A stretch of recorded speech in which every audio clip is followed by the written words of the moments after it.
Hello, everybody. Oh, hello. Welcome to the launch of the Mercury Consortium. Can I ask everyone at the back, can you start to make your way to take a seat, please? We'll be starting in a couple of minutes. We are wonderfully oversubscribed today, so there is more seating at the back. If you can't come to the front, hopefully you can still have a great time, but we'll be starting in a couple of minutes. Thank you.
Okay, right, we're going to make a start.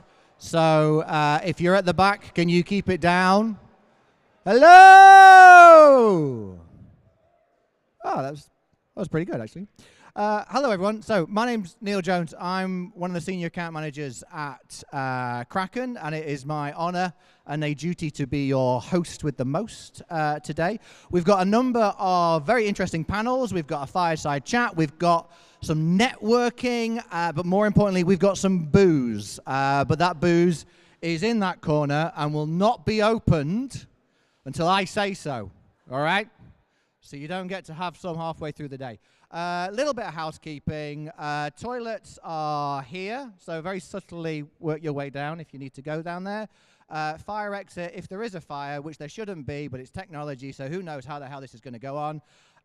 Please stampede orderly out that door, through that door, back down here, follow the signs, but none of that's going to happen, so we're all having a great time today. Now, first and foremost, thank you for joining us today at the opening of our Manchester Tech Centre. When I first joined this company, we operated in one room, and I was actually looking after the research and development program, and we were looking about doing demand-side response for household batteries and hot water tanks, and talking about EVs and the future of EVs. And so to stand in this room today, to see all the technology, all the integrations we're doing, it's just amazing, really. Just a real evidence of the journey this whole industry's been on in the last sort of 6-7 years. So thanks for coming. Thanks for sharing that with us today. We're also here to celebrate or to launch the Mercury Consortium. So we've got a number of people. I have to check my notes here, everybody, by the way, just to make sure I've forgotten everything. No, we're all good. So the first person I'm going to invite up to the stage today is Devram Jal. He is our Chief Marketing and Flexibility Officer, and he's going to talk to you more about the Mercury Consortium. So Devram, please join us.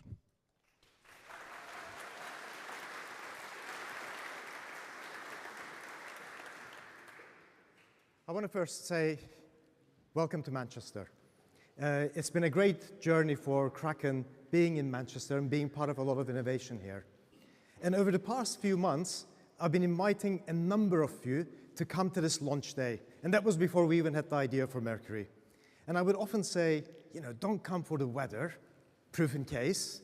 Come for the good food, music, football, though that's not going so well, but come for the technology. And when I knew I had to do this talk, I was trying to figure out what else do I tell you guys about Manchester. So I went to the AI gods and goddesses and said, tell me what you know about Manchester, innovation, and transformation. And a few things came up. First one, Industrial Revolution really kicked off at speed, cotton processing improved, and textiles flew out of Manchester. When that happened, Manchester is landlocked. There are no ports. Ports are in Liverpool and London.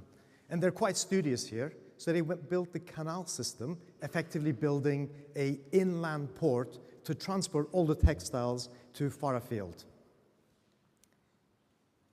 Manchester also led in many human rights initiatives. It was one of the major centers for the suffragette movement in the United Kingdom for women's right to vote.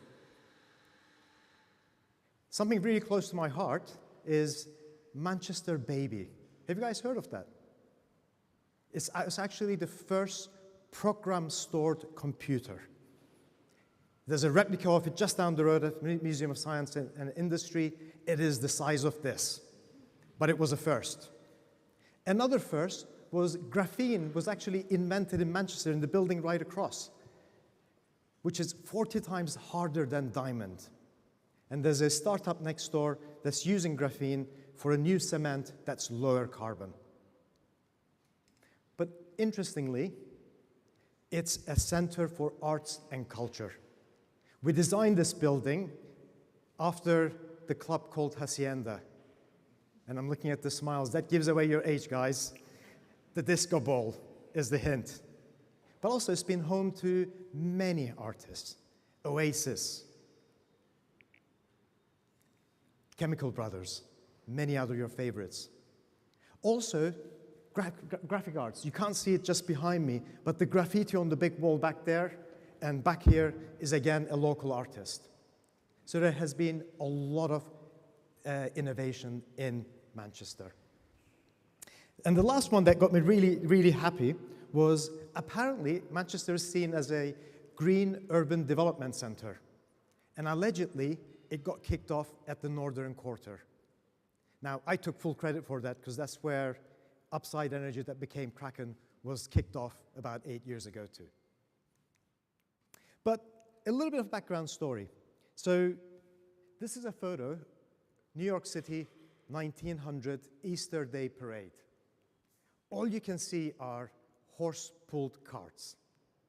In fact, any of you who've been to New York and you got to see any of the brownstone buildings in sort of Midtown area, you notice one thing, which is the ground floor is actually slightly raised. And the whole reason was this, because when you have so many horses in the streets, you have horse manure everywhere. So the houses were raised so you couldn't see it. But if you ask people on those horses, riding those horses, what would you like better? The answer probably would have been a faster horse. There's one interesting thing. There's actually a car in the parade in 1900. Everybody must have thought, what an idiot. It needs fuel. Where do you fill a car in those days? It breaks down, needs to be maintained, it costs. Why not have a horse that you give a bale of hay, it's happy, and it procreates, makes more horses for you? That was the mentality. Then came a disruptor, Ford. And there are many things about Henry Ford, but he was a genius when it came to transforming transportation at the turn of the century. And he did a few changes. First, he didn't invent the conveyor belt, but improved it so much that they can take cars out in minutes, in 92 minutes from 12 hours. That's a massive improvement. Second thing that he realized, that if you keep your employees happy, they stay, they get upskilled, they do their job better. He doubled the average pay, and he wasn't known for his altruism. There was actually a clear commercial objective. And finally, he standardized everything. In 1900, you custom ordered your car. You wanted wheels, engines, seats in a different way. If you wanted a Ford T model, you got a black car, same as everybody else. And he marketed that for the first time. He said, the car that went from New York to Seattle and won the race is the same as yours. Started to promote that uniformity was a good thing. And that helped one thing. It dropped the prices dramatically in a short amount of time. Ford's vision in 1900 was to democratize the automotive industry. And he knew the way to do that was make it cheap enough that masses could buy. The other thing he did was actually, interestingly, he lobbied to build roads. And 13 years later, same street, Easter parade, no more horses. I think we are today at a very similar inflection point. In 2023, consumers spent $184 billion on low-carbon consumer technologies, EVs, heat pumps, batteries, rooftop solar. That's a big number. But you know what's really big? They outspent governments by 2 times. It shows how the power of change in our industry is changing. It doesn't need big decision-making to decide where to build a big power plant. We are doing, you guys are enabling that. In Norway, recently, 94% of the new cars sold were pure electric. Now you're going to say, small country, rich, cheap electricity. All of that is right. But you know what? China, 40% of the cars sold last month were pure electric. And it's the same trend. You can buy an EV in China for less than $10,000. Australia, 40% of roofs have rooftop solar. And these aren't, I mean, if you look carefully, this is actually a real street from Australia. They're massive. You probably have a megawatt of installed capacity in that photo. Major change in the way the system runs. Last month, half the rooftop solar installations in California had a battery attached. Resilience, independence, increased reliability. We couldn't have had this conversation a few years ago. And I think we're just at that inflection point where things are starting to change. And if you believe Bloomberg, which I do, there's going to be 200 million of these. But I'm going to caveat that. They've got it wrong. There's going to be a lot more. And even the brightest, every time they forecast how much solar we're going to have, how much wind we're going to have, how many cars, they get it wrong. They underestimate it. In 1980, a set of German utilities took a full-page ad in a broadsheet and said, we believe that energies from hydro, solar, and wind will plateau at 4% of the generation mix. Germany last year exceeded 50% renewables. Another one, amazing group of Norwegian academics in 2017 got together and wrote an analysis of renewable energy and said, in the next decade, solar and wind will plateau at 1.7 terawatts. Last year, we exceeded 2 terawatts, and we're adding 500 gigawatts every year. All good news. Sometimes predictions going wrong is a good thing. And a lot of you are causing this change. There is this incredible proliferation of incredible new technologies that consumers want to have. That's driving that. But that comes with a tax. This was the load profile on the grid ever since Tesla and Edison invented the modern grid. Low overnight, as we woke up, industry came online, it went and plateaued, and in the evening, we went home and created a little peak. It was the same, it went up a little over time, recently it came down, but roughly that was the shape. Then we added that rooftop solar, like in Australia and California, and created that dip in the middle of the day, which I think Californians coined the term the duck curve. That rapid rise from the new low in the middle of the day to the evening peak. During a time when we were decommissioning gas, which would have been what we'd switch on to catch up with load. We're electrifying heating and cooling. We create that little camel's humps in the morning when we wake up and we go home in the evening, making that massive rise from the duck curve even more higher and harder to meet. And we're just starting to electrify transportation and building that massive giraffe's neck on top of the existing peak and the other load from heating or cooling. This becomes an unmanageable problem. There isn't enough money or engineering to build the grid to carry this kind of a load profile. So we have to start doing things a little differently. But we think consumer devices is actually the solution because they're intelligent and there are ways of connecting to them. But today, only 5% of eligible consumer devices participate in supporting the grid. There's something seriously wrong with that, and I was talking with Arshad, who will be on stage later on, and he said, you're optimistic, it's probably more like 1%. That's a massive opportunity loss. And our duty as this group is to flip that chart around and make consumer flexibility the thing, not something that we do on the side because we're geeky or early adopters. To be able to do that, we have to fix this communication problem. How do we talk to devices? What can or cannot they do? How do they behave to support the grid in a meaningful way? Now, those of you from the UK know what this is. Everybody knows what this is. We love this. It's an incredible socket structure. It's solid. Whatever you plug in stays in. It's earthed. It's brilliant. Unless you're Alexander, who came from Belgium today and forgot his adapter. Because I have a massive collection of these. Now, it's a small thing, not a massive nuisance, but it's an opportunity missed to have created a single way of plugging things into the wall. It would have been simpler. These guys, however, figured it out extremely well. Who doesn't know what this logo is? Good, because you probably all have something in your person right now that has that logo. Do you know what the name was? I've researched this a little bit. It's quite interesting. It was named after a Swedish king, Harald Bluetooth Gromson, who apparently brought the Danish and Norwegian Viking clans together through communication to unify them. So he's a communicator. That was the inspiration. And it's not a surprise because Ericsson was the institution where Bluetooth was born or instigated.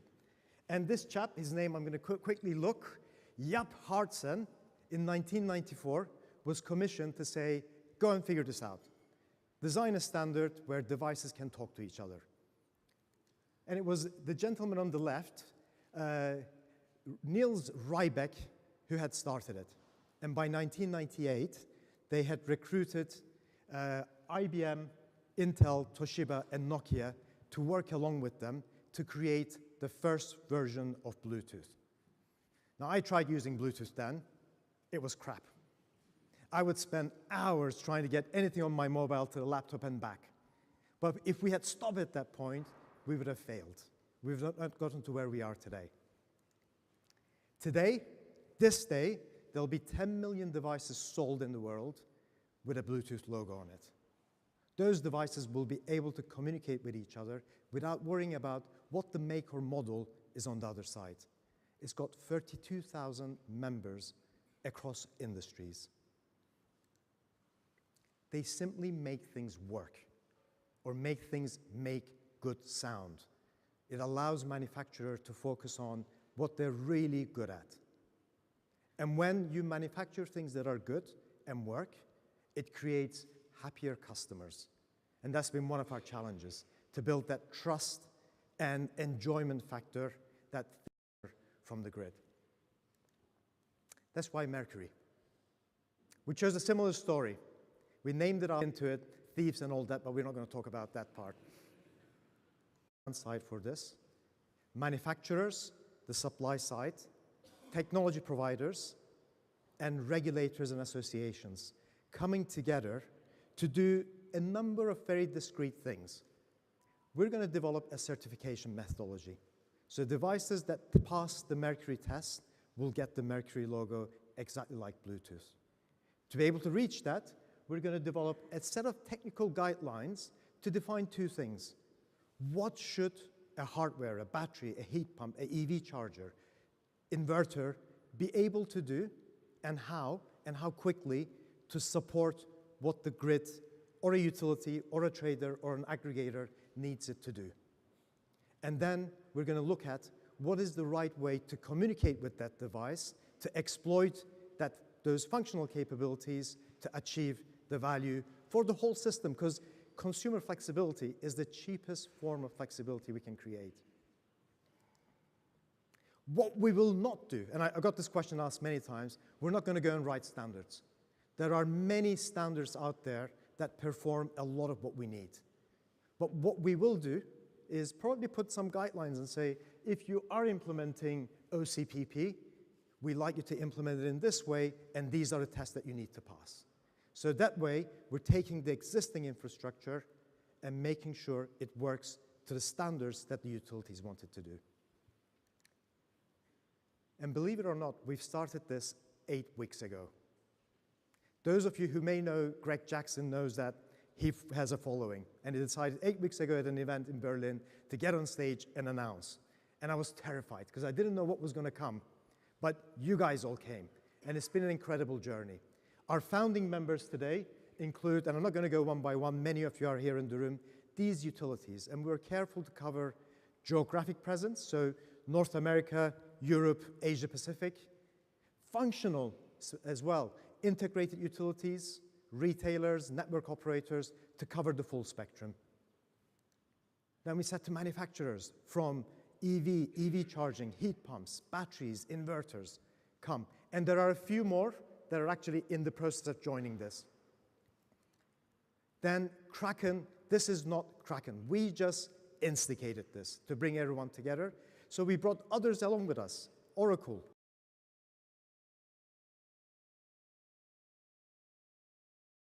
for supporting us and making this such a success, will become the manager of this process, and we'll probably have other associations join as well. So to close it off, it took 13 years for New York to get rid of horse carts.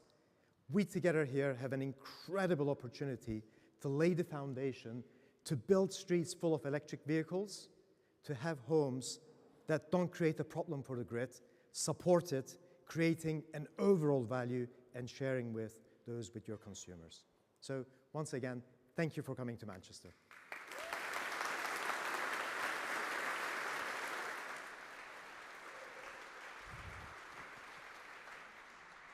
Thank you, Devram. Absolutely smashing presentation.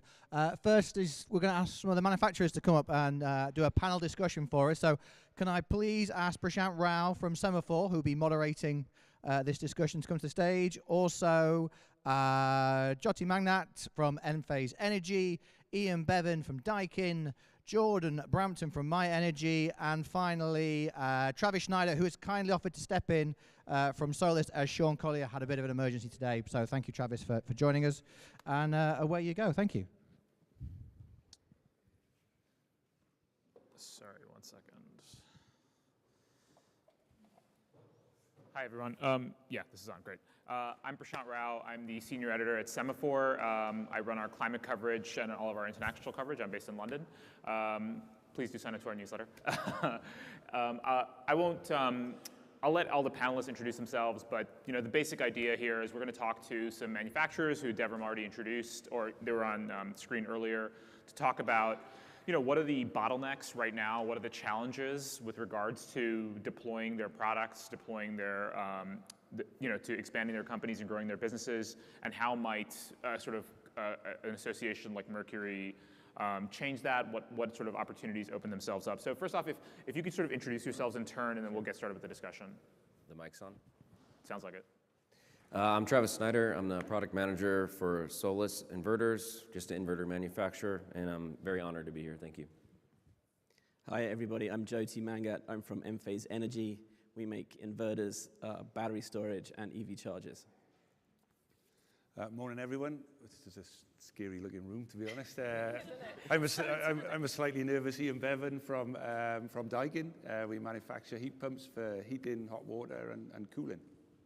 And I'm Jordan Brompton, co-founder and CMO of a company called My Energy. We're a consumer-facing brand, and we manufacture EV chargers, water heaters, and battery storage devices. Great. So let's. I think it might be helpful to sort of set the stage to talk about. Devram talked about this a little bit in big picture terms, but I'd love to hear from all of you as to what. What are the big challenges that your businesses face, and where do things like this kind of standardization, how does that fit in the array of, I'm sure as all businesses you have many challenges, but where does this kind of standardization piece fit? And Jordan, why don't you start? Okay, so naturally it's quite challenging, so I'm really grateful for Kraken to put together this Mercury Consortium and to include us in it.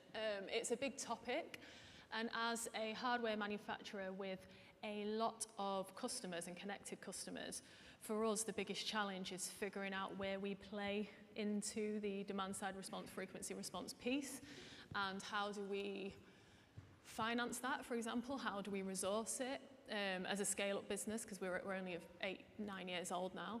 So it's like, how much energy do we put on it?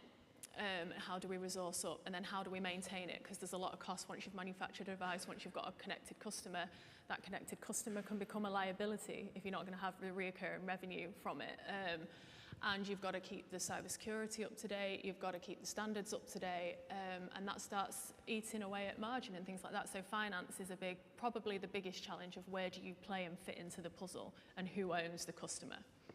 And Ian, when we spoke a couple days ago thinking about this panel, you talked a little bit about as well, like deploying scarce resources within a company. Can you talk a little bit about that, like how this sort of sucks up energy as well as financial? Yeah, I think we've been working on the whole connectivity, interoperability piece for a number of years, and different. They're all individual use cases. So the challenge we have, we're a global manufacturer, but we have a finite resource in terms of development, particularly in this area, in terms of development. So that team, whether it's in Europe or whether it's in Japan or even here in the UK, often gets pulled from this potential business case to this potential business case to that potential business case, and we're all screaming for a piece of this development. And I think that the challenge that we have is the sort of lack of standardization means every single one of those business cases is different. What technology are we using?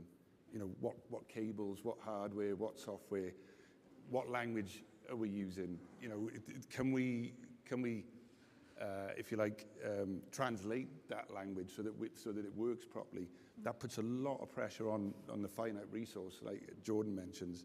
And I think, what would help is that form of standardization, so that you could be clearer on, okay, this is what we're doing, this is what we have to achieve, not we're doing that for this and this for that, and we just put in a lot of strain. And all that does actually then is it slows down the whole process. Yeah. So whoever we're working with want things to happen quite quickly, as we do, but because we're being pulled in so many different directions, then it just slows that down. So something like this would really help in terms of that standardization piece, really, in terms of our resource. And Jyoti, you've talked about like just working across multiple geographies as well, and the kind of difficulty that entails with regards to this, differing standardization levels and stuff. Yeah, I think that the broader piece that my fellow panelists have touched on is alignment of a business model with a phenomenon, a megatrend that is not immediately apparent what that megatrend is in its totality. So when you see the stakeholders in Mercury comprising utilities from the major geographies in which our company happens to be covering those major geographies, instead of going to have a bilateral conversation with each of them about their specific interpretation of IEEE or SunSpec or CE standards, and us having to figure out, well, what do we interpret those standards to mean? We can have a singular platform, a work surface in which to focus and align our business model with that. So we've been looking at demand response and grid services opportunities since about the same time that Kraken was founded, like 2018, 2019. It's been challenging because of that nature of one-to-one conversations with stakeholders who may have limited understanding of what they're actually trying to do. So we would expect that a forum like this will grow the overall understanding of what demand response looks like at the grid edge, what the key portions of those standards should be. I think 2030.5 is going to be really, really important, and so is SunSpec. 2030, you mean the net zero grid kind of commitment, right? Absolutely, yeah, right. Yeah, exactly. So those and IoT standards in general. So focus, but also a broad participation across the most important markets. I mean, you saw PG&E up there, you saw EDF, E.ON. Like, they're still trying to figure out their use case. So if we can be part of that conversation, we save a lot of time and a lot of avoid a lot of waste. Yeah. Yeah, that's right. And Travis, can I go add please. on top of that? Because, so for my products, right, I have a product in the UK that has a demand response port, right, where the utility connects to it. And it has some kind of type of communication protocol where the utility says, turn off that device. Now I have a different one in Germany, right? So I can't cross-sell, even though my distributors say, hey, I need to ship some products over here because we have too many. And they're like, no, you can't do that, actually. It doesn't work over there. That's why stuff like this makes my life, I just say, I remember when Tom called me, hey, you want to be, yeah, I want to do it. I want to do it, yeah. I just stood up right away because I knew that this is going to make my life easier, right? And anything that Kraken does, that Octopus does, it's gonna be better for everybody in the future. So, sorry. No, go. Jordan, you have a similar example, right, of the sort of charging, the sort of EV charger that is. Yeah. Yeah. Can you dive into that a little bit? Our most popular product is the Zappi charger that works with the solar, and we're not just in the UK, we're in multiple markets. And again, it's how do you engage in those conversations? How do you get the standards right? How do you know the size of the prize? How do you know what to focus your resource on? How do you then know what's best for your customer, because we can't take it away from the customer. Like they're going to want choice, so it's making sure that like all the energy providers are playing into the same standards. And it's just super difficult to unpick. And when all you're trying to do, if you're an innovation business or a manufacturer, all you want to do is focus on making new products and exciting products for your consumer. But your resource gets split to BAU, we call it now, business as usual, which is just trying to keep up to date with the latest, how fast the industry is moving. And it's all good, because when we first designed our products, like Lee, my co-founder and the CEO of the business, he had the major foresight of making sure that frequency response and demand side response capabilities was already built into our products from day one. So the second that we started manufacturing, we knew this was going to come. Whereas some of the legacy manufacturers, bless them, have got like hardware out there and connected customers that don't. So it's like, you've got to unpick how long the products have been in the market, how much the standards have changed, where you fit in the puzzle, how that works for the customer. Are you giving customer the ultimate choice? So this can only be a good thing that we're all starting, because once upon a time, we'd have never have all chatted openly, because it's like, oh, enemy. But we've all got the same problems, so it is overall going to make everybody's lives easier. That's right. And Jyoti, you mentioned sort of like how different your own business is from like 8 or 9 years ago. Can you talk through like what's changed, and like just look forward a little bit, maybe 7 or 8 years? I don't know, like to the extent you can, like what do you think might be available to you? Yeah, for my sins, I've been integrating grid-connected devices since like 2013. And the first device we integrated in Hawaii, that's my background, was integration in Hawaii, was an electric hot water heater, kind of like your guys' device, with a company called Shifted Energy, which was a startup out of Hawaii. And then we moved on to the Tesla Powerwall. And in that time, there was only one storage device that met the standards. Oh, funny that, but at that time, it was like a game of one product. And if you wanted to get grid services value, you had to use that one product. Now go forwards into the UK, we saw on the screen how many different brands are on how many different products. Many batteries, many EV chargers, many cars, many heat pumps, thermostats, smart meters. That's mushroomed. It's mushroomed around the UK because of the market structure and regulations and rulemaking in the UK, which has tended towards liberalization and participation in wholesale markets and in grid services. So the opportunities to access and benefit here are far greater than they are in California, for example, where there are many devices and many homes with solar, but hardly any of them participating in grid services, even though Tesla's big in California, and Enphase, of course, is massive in California. So this use case in the UK, which is starting to be seen in Northern Europe, Scandinavia, the Netherlands, a little bit in France and Italy, generally where Octopus has a retail franchise, but also now in the US, in Texas, starting to look a lot like the UK. So, but within that, you have this patchwork, fragmented framework of stupidly different standards and interpretations of 2030.5 or SunSpec or other CE standards. So at some point,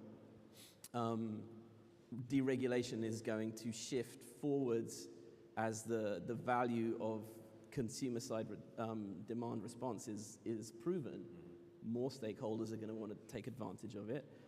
And the simpler that becomes, the simpler our life is. There's a concern for us, though, as manufacturers, in that as grid interactivity becomes the dominant mode, self-consumption becomes a little bit less interesting, and grid value becomes a bit more interesting. The question is then how do we differentiate? Because now we're in 10 years forward, and everyone's device is connected, and it's in every wholesale market and every frequency market, and the bottom line is the same off every device. The question is, does it have Mercury? Does it have Bluetooth? As opposed to what's its warranty, or what are its other features, or what else does it speak to? So there are some challenges as well as opportunities in crowding into a standard. Which Bluetooth speaker do you prefer? Why? Which Mercury connected battery do you prefer and why? Or EV charger? So hopefully the brands that we all work for will continue to focus on consumer value and not get too tied into grid value. That's more the retailer or the aggregator's world, but it's very important that we are best friends with those groups. Well, I guess it means, like, if you take the Bluetooth analogy a little further, that kind of means that then you're competing on the quality of the product rather than its connectivity with other sort of, like, staying in a sort of, like, you can get your Bose earphones with your Android phone. On Devram's slide, he had the headphones and you think, oh, who has the best sound? But the connectivity is secondary to a set of headphones. To an inverter or a battery or EV charger, it's primary, right? Its energy value is its primary value. So what other than the bottom line through energy markets is important? Oh, that it turns on, that someone else can't hack into it, that the user control is good, that it looks pretty, that it's going to last 20 years.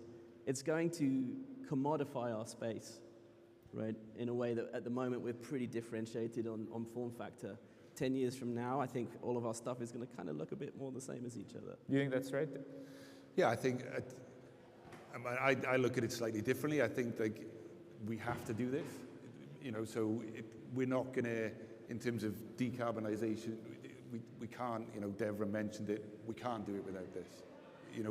There's not enough money or engineering to do what we need to do without this, so we have to do it. There is a danger that it could commoditize it, but I slightly disagree. I think we will get to the point where it's, okay, which Mercury connected device do you want? And then it's up to us as manufacturers to try and deliver those products that people actually want. I mean, I was thinking, bizarrely, I was thinking about it last night, and looking around the stage, I'm probably old enough to remember, like, 8-track and then CD and then getting an iPod and thinking, I've got to get a cable to plug this into the car. Then it's like, I don't need to do that anymore. And actually now it's on my phone, and then my kids tell me, why do you still do this?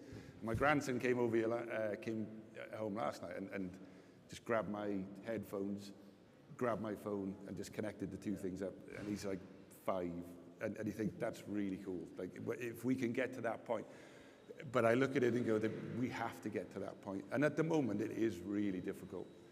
So anything like this to try and improve it, we have to think about the consumer in this. Yeah. Without the consumer, this doesn't happen anyway.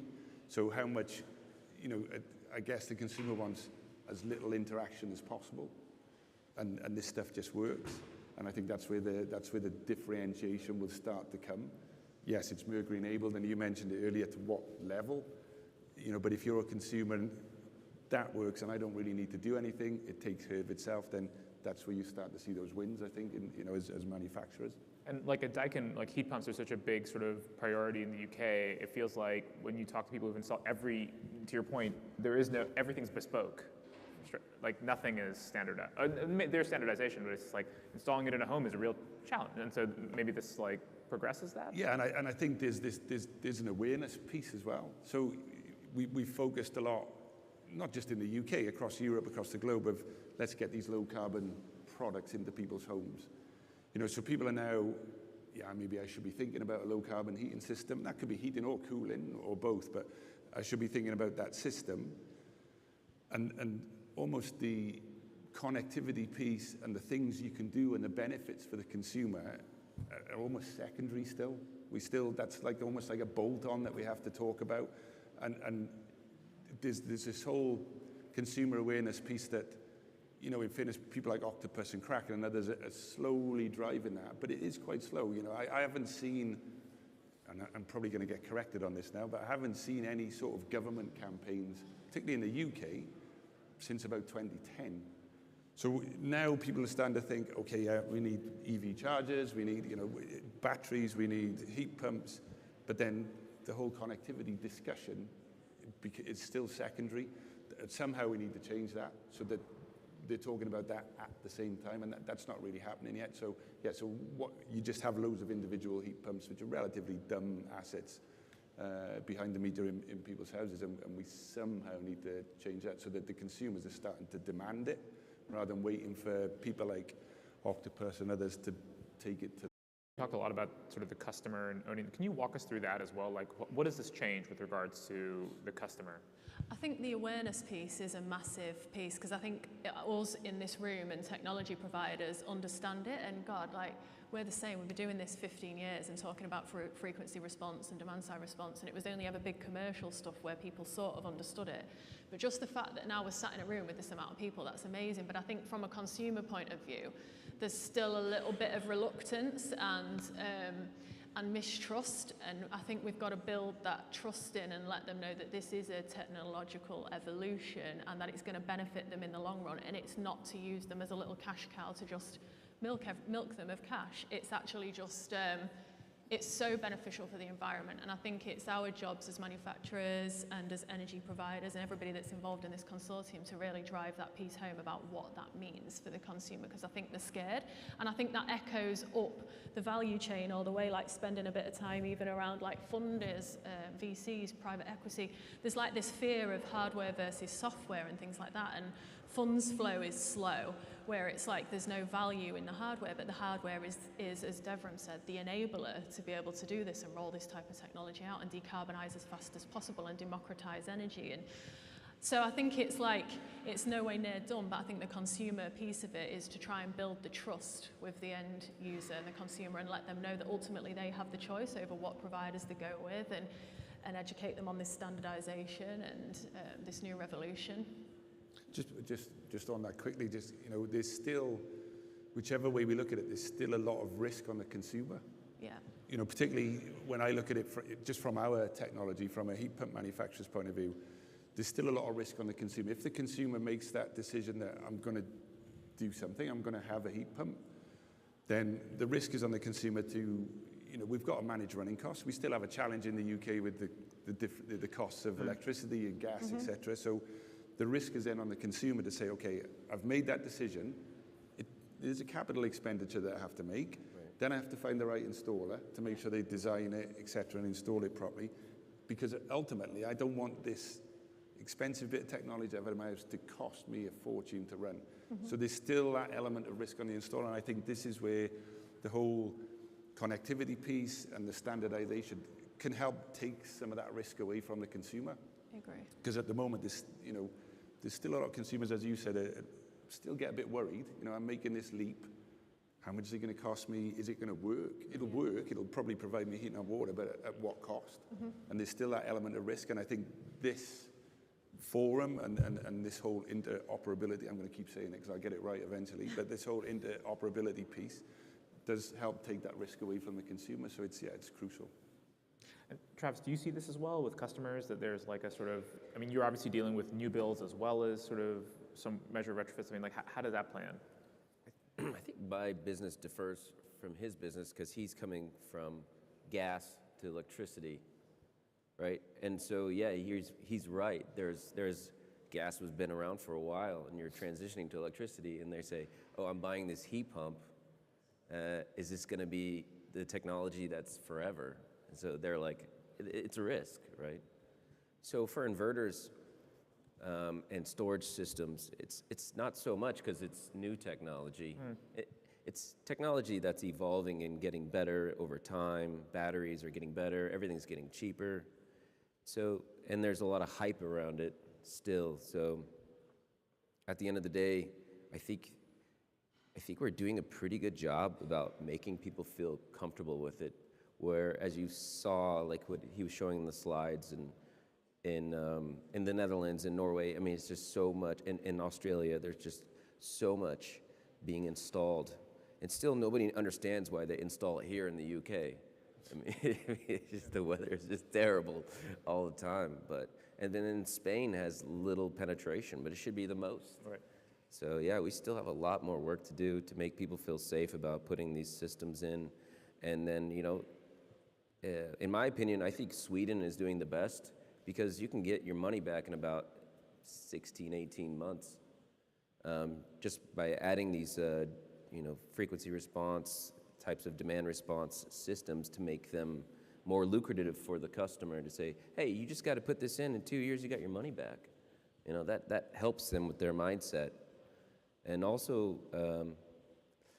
companies, what I learned a lot lately, I was with a distributor in Germany, and he says, you've really only been in the German market for X amount of years. The Germans need more time for you to see them to feel comfortable. That's what he said to me. Right.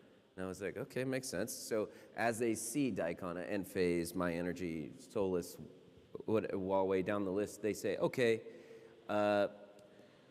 we feel comfortable you're going to be here for a while. We feel comfortable that if there's a problem we call, you'll come, or you'll pick up the phone, or you'll help us, or we'll get our warranty. And especially now, after the past crazy 2 years, where the market was insane, and now there's a lot of washout of like companies going under that were not stable, that just came in for the quick amount of money, and now you see those companies just kind of wash out, and the staple companies that did good business, they're here to stay, and those are the ones that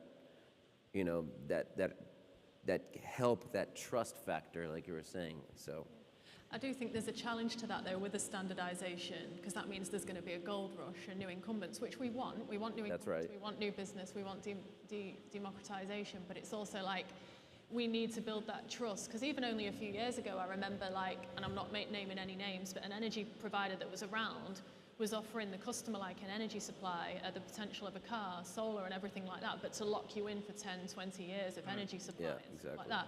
Or when solar was being fitted years ago in the feed-in tariffs, and then the rugs pulled from under it. I think we're forgetting sometimes that we've got an industry that's been quite fragmented, and it's had peaks and troughs, and it's had 1 minute it's got incentives, the next minute it's not, and the consumer buy-in is quite worrying. And then you go in petrol, then you've got to go diesel, then that's a massive scam. Now you've got to go electric, and it's like the poor consumers sat there like, all I want to do is I want to do the right thing, I want to save some money, I want choice. I don't want, if I pay some expensive kit in my house, I don't want then everyone coming after me for cash out of it and owning it. I want to be able to charge my car by the next day because I've got work, so who's turning it off and what they're up to. It's like, so there is still a big education piece, but it's companies like this that need to be the driving force to explain the greater good and set the standard for the new incumbents, so that cowboys can't just come in, make a quick buck, sod off and leave customers in the gutter, essentially. it happens a lot. In the trenches of integration, and in those markets that we're in, and that we're in with retailers and aggregators, there's a lot of discussion and debate about who owns the customer, who owns the consumer.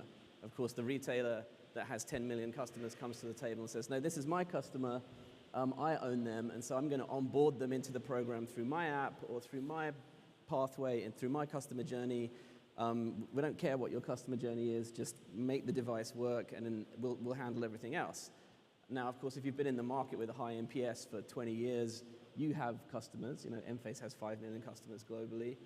And so we feel like we have a stake in that conversation. The aggregator that pulls the value of the wholesale markets or energy markets into a monetizable pool and makes payouts to customers, they have a stake in it too. Where do they sit? So you have this three-way contest for who owns the customer journey. And it can be different in every single program you participate in. It may be even in California, 3 different utilities have a different idea on who owns the customer journey. And like, no, we don't want to have anything to do with that. You guys figure it out. We don't know how to do credits. We don't know how to do payouts. Just you do it. Or you come to the UK, where Octopus, of course, is got it all dialed in through their own app, and you're just a technical widget in the supply chain. So through having conversations with everyone at once about what the business model should be, where the consumer should sit. Of course, we think the consumer should sit in the middle, and they're the ones who are going to be around for the longest doing this stuff alongside grids. There should be increasing agreement over these valid business models, case studies for whose app does the customer come through, whose app do they get paid through, Who holds onto their data? Whose app do they control their device through, can one device control another device? We've got some cases of smart fridges being able to control batteries through the smart fridge device? Does the EV charger get to control any battery in the home that it's part of? Right. Does Kraken do all of that control and they don't care? You know, it's When you've got an ecosystem, what takes priority? Yeah. who takes priority, and the answer is going to be the consumer. Yeah. But whose idea of the consumer? Because often the consumer doesn't really know what they want to do. So there are lots of questions still about how to organize this consumer centrism, and we all have different opinions, right? Sorry, Devram's going to figure it out. We'll just put the pressure on it. Yeah, Devram's got the answer. Yeah. Exactly right. And then, I think we're going to have to finish up in about 5 minutes, so we might have some time for questions from the audience if people have. But I guess my final kind of thing that I'd love to talk about is, with this, trying to create some kind of structure, right, to an otherwise fairly, not chaotic, but like disparate market. At the moment, in the various markets you all work in, what would you say are the characteristics of the best market you work in terms of what is it at the moment, geography or utility that seems to, as you say, like, is it that they are cooperative with who owns the customer? Is it, are there particular things that when you look at the markets you're in, where it's like, all right, well, this kind of broadly is best in class, makes sense, that kind of thing? So in the US, there are very few utilities that have made a large resource in behind-the-meter asset science and optimization, meaning anything that is connected behind the utility meter in the home, EV charger, battery, heat pump, whatever, they're not really seeing them, they don't really care. So that makes them kind of easier to deal with, actually, because what they want is energy between 4 and 8 every single day like this in a demand response program. So from an implementation perspective, that's a control in a user app. It's not an API integration. It's quick, easy to do, the customer gets a good payout. But then you have cases like in the UK and in the Netherlands, in Sweden, utilities and their partners in aggregation, like GridX, for example, who understand behind the meter deeply. And so when you get into a conversation with them about cycling, about prepare to discharge, about temperature, charge rates, discharge rates, they know a lot about the device. So you're having a much higher value conversation about what's going to happen in the transition. So I would say for the manufacturer, it depends how you're organized internally. If you're ready for this super interactive, real-time telemetry environment, you want to go and talk to those guys. Or have a counterpart who's on that same level. If you're not ready for that, then it makes it much easier to do simple demand response. So It depends on the use case. Yeah, I mean, a lot of my focus is here in the UK and maybe slightly wider across Europe. I think it's probably working, with people who are really, and as you say, really understand what's behind the meter, what we're trying to do. It's difficult. They're all still difficult, and we still have some clients that maybe change their mind halfway through, and then that slows everything down even further. So I think for me, it's a really difficult question. I guess it's having those stakeholders that have already got a pretty clear idea of what they are going to try and do, and they can almost pull you in and say, look, this is what we need from you. You don't have to worry about anything else. Just give us that. That's where I think the whole standardization piece really helps technology manufacturers like us, just to go, okay, if we can deliver a product that does this, then it can take care of it. And we've always taken, or we've fairly recently over the last few years have taken the approach that that's what we need to do to be successful in our business. Is you can't have consumers, and you mentioned it earlier, Joe, you can't have consumers saying, I really want to take advantage of all these benefits that this can bring, but I have to use that product. Right. That's never going to work. Yeah. You need consumers to be able to go, this is what I want to do, and I can use that. It doesn't really matter.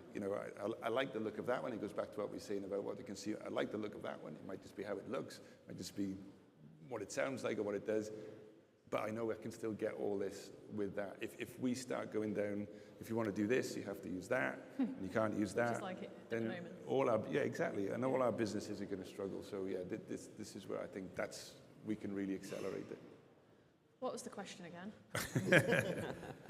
What what are the kind of characteristics of like the markets or the partners you work with? I thought, oh no, I don't know how to answer this question, but my tech team probably would, that are sat there that all shied away from doing this panel. We're at trial phase with like everything. UK is the best because it's our home market, it's what we understand. We've got the relationships with the likes of Kraken, and we can play and experiment. But it's still not there, and as a commercial person trying to figure it out, that's still super complicated. So one trial over here might work for one reason, you might get better customer engagement over here for another reason. You know, there's a demand side response event that's going, and we've done a successful job at it, but you don't know where you sit in the value chain, so you can't really sell the value up to your investors and to your board and stuff like that. So as a commercial person, it's super hard to figure out.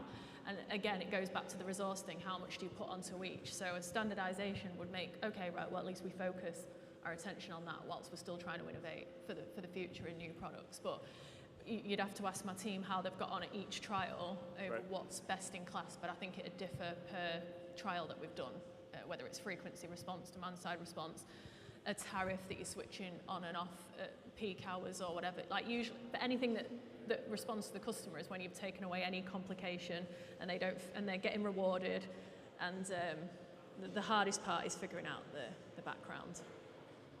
Wherever EV penetration is super high, wherever PV penetration is super high, and storage attachment is above 60 or 70%. In Hawaii, it's 98%. PV penetration is 60% it's a small grid, sure, but it's heavily penetrated. So where the consumer has forced the issue and there are responsive, non-monopolistic utilities, then you'll find those are great partners because they just have all of these devices on their grid. They have to figure out what to do. That's right. SmartFlex, without plugging it, helps them do that.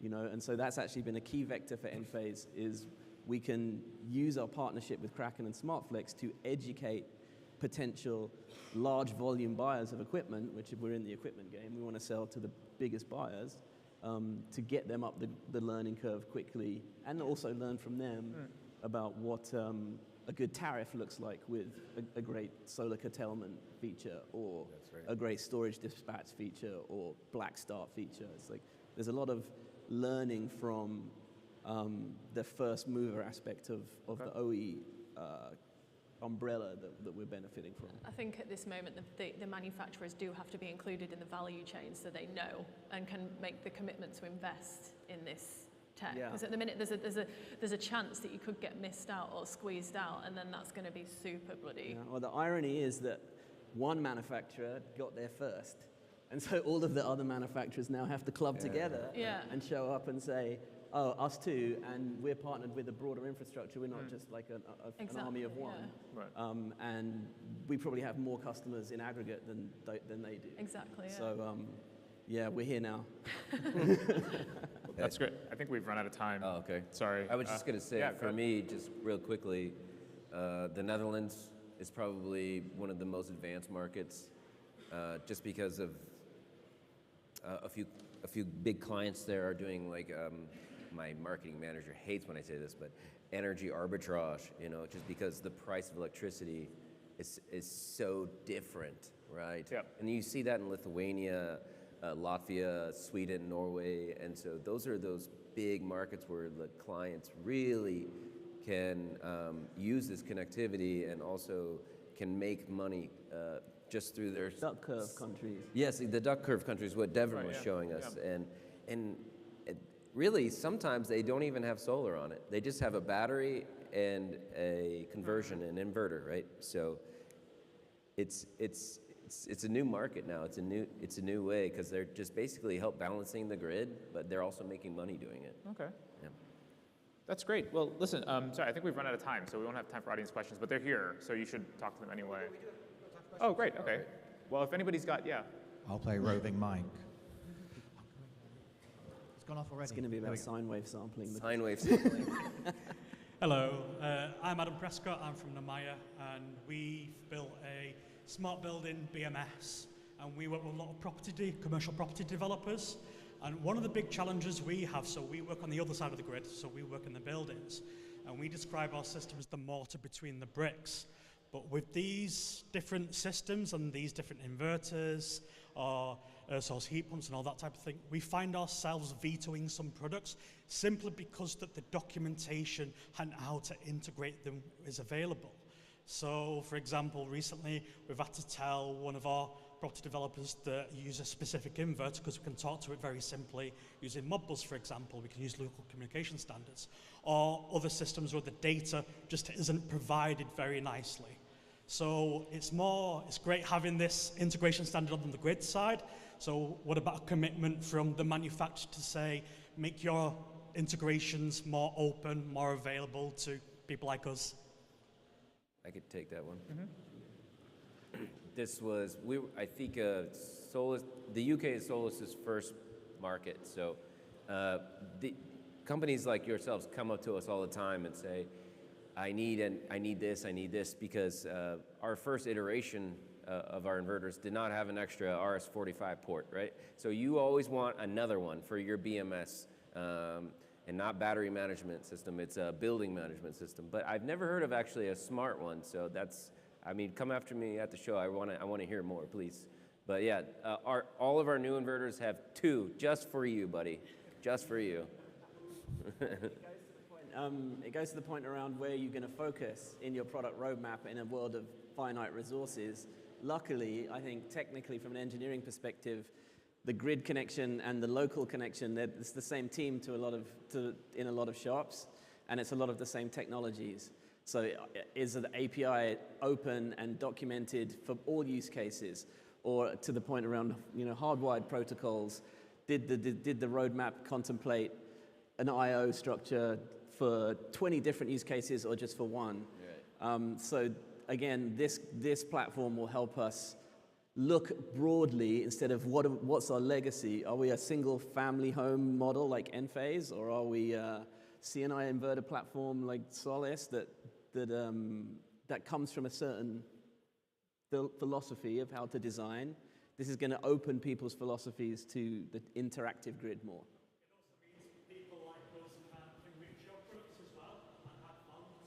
Add value. Because we're making your products talk to all these different systems as well. And if they can do that, and that integration becomes simpler, it makes your product more attractive as well. Yeah, I mean, in the not too recent past, like we didn't want to talk to other systems. We would sell the whole ecosystem or nothing. That's how we drive revenues or profitability. I think that's changing. And to your point around, should we have different batteries talking to different inverters, talking to different EV chargers, just as a commercial proposition? Like, is a bigger pie better than a slice? So those are pretty fundamental questions from a financial planning, FP&A perspective for companies. Rising tide lifts all ships is the same. They also said that competition is a 4-letter word, but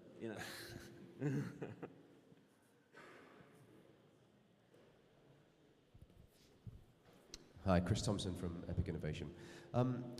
Every market has early adopters, and anybody who was as devastated at the demise of mini discs as I was will understand that. In the UK, there's already 1.8 to 2 million households who've already adopted heat pumps, solar, and battery. And these things are not like mini disc players. They're often £20,000 in capex, and they're there for 20 years.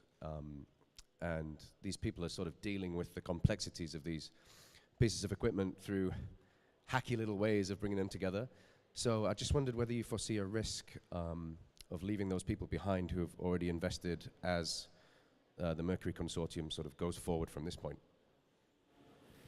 Yeah, that's a pretty technical question around protocols and integration with edge devices, right? So the edge device is that which connects the home to the grid ultimately. And so is there some way, I mean, there are product manufacturers on that slide or in this room today who have a device that through Modbus or through local connection can get you there, even if you have a legacy system, Most of the systems that were built, so Modbus came out in '79, right? So most of the systems that are there right now can be all upgraded, right? Even if it was, I mean, all of our systems that we built, Enphase, I'm pretty sure My Energy too, all can be upgraded. Nobody's going to be left behind. You know, you might need to buy like another data logger, you know, to connect, but I don't think anybody will be left behind, especially in my fleet. Sorry. No, yeah. So there will be some measure of backward compatibility too. Right. So you have legacy protocols which provide high-resolution local connection, which is the key, right? And then the new device, the new edge device, can come in and have a very fast connection to the utility cloud. Right. So without giving the game away, like that's a pretty hot segment for innovation, is what are these backwardly compatible edge controllers going to be that can go into every PV home and find a way either through Modbus or Ethernet or some other way of connecting to the existing legacy system. There could be a bit more CapEx, but the grid value should help digest the incremental CapEx in a way that the transition can continue and not leave those people behind. Right. Sure.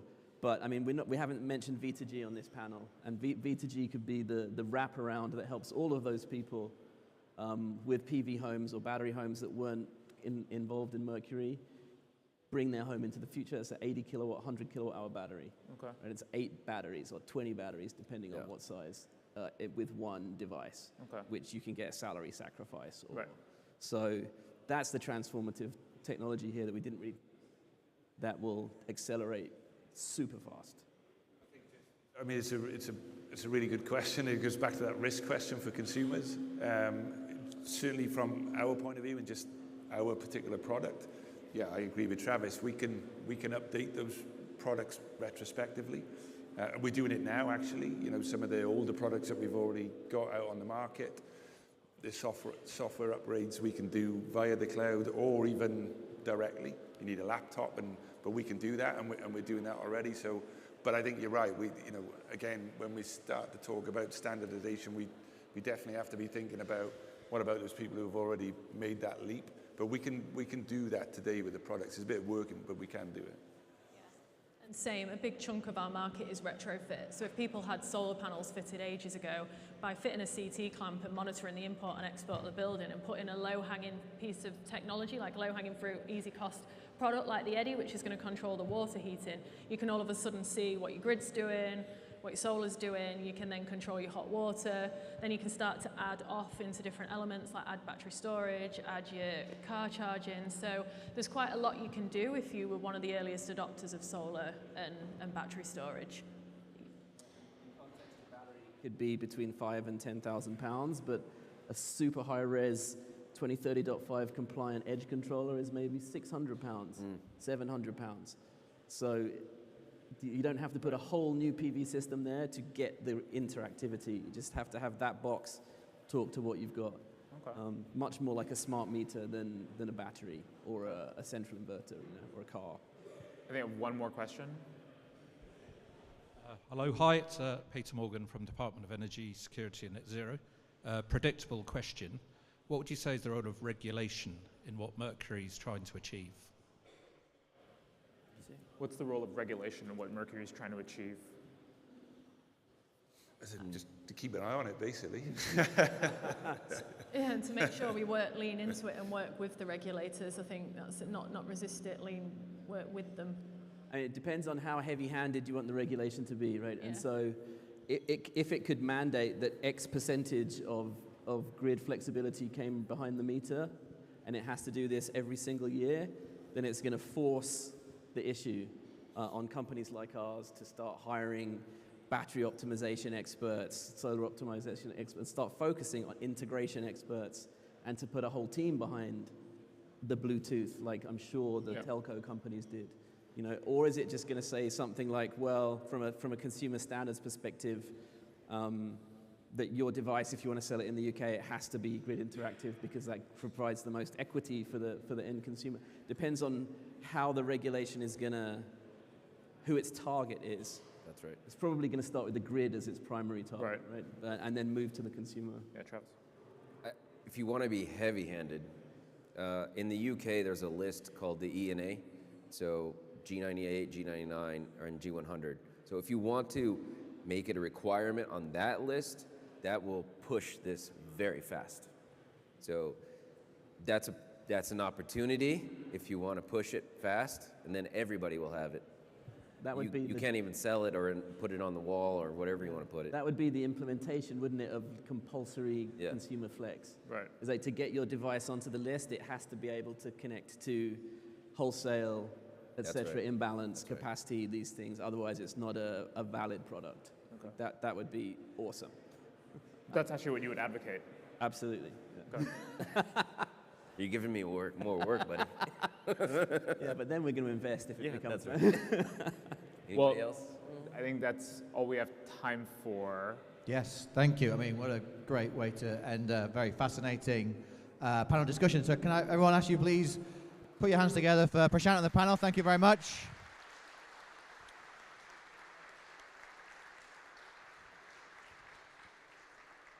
Okay, you might have already heard from the noisy boys at the back that there are refreshments available. I know it's Christmas. I don't know if any bratwurst is there, but there should be some teas and coffees.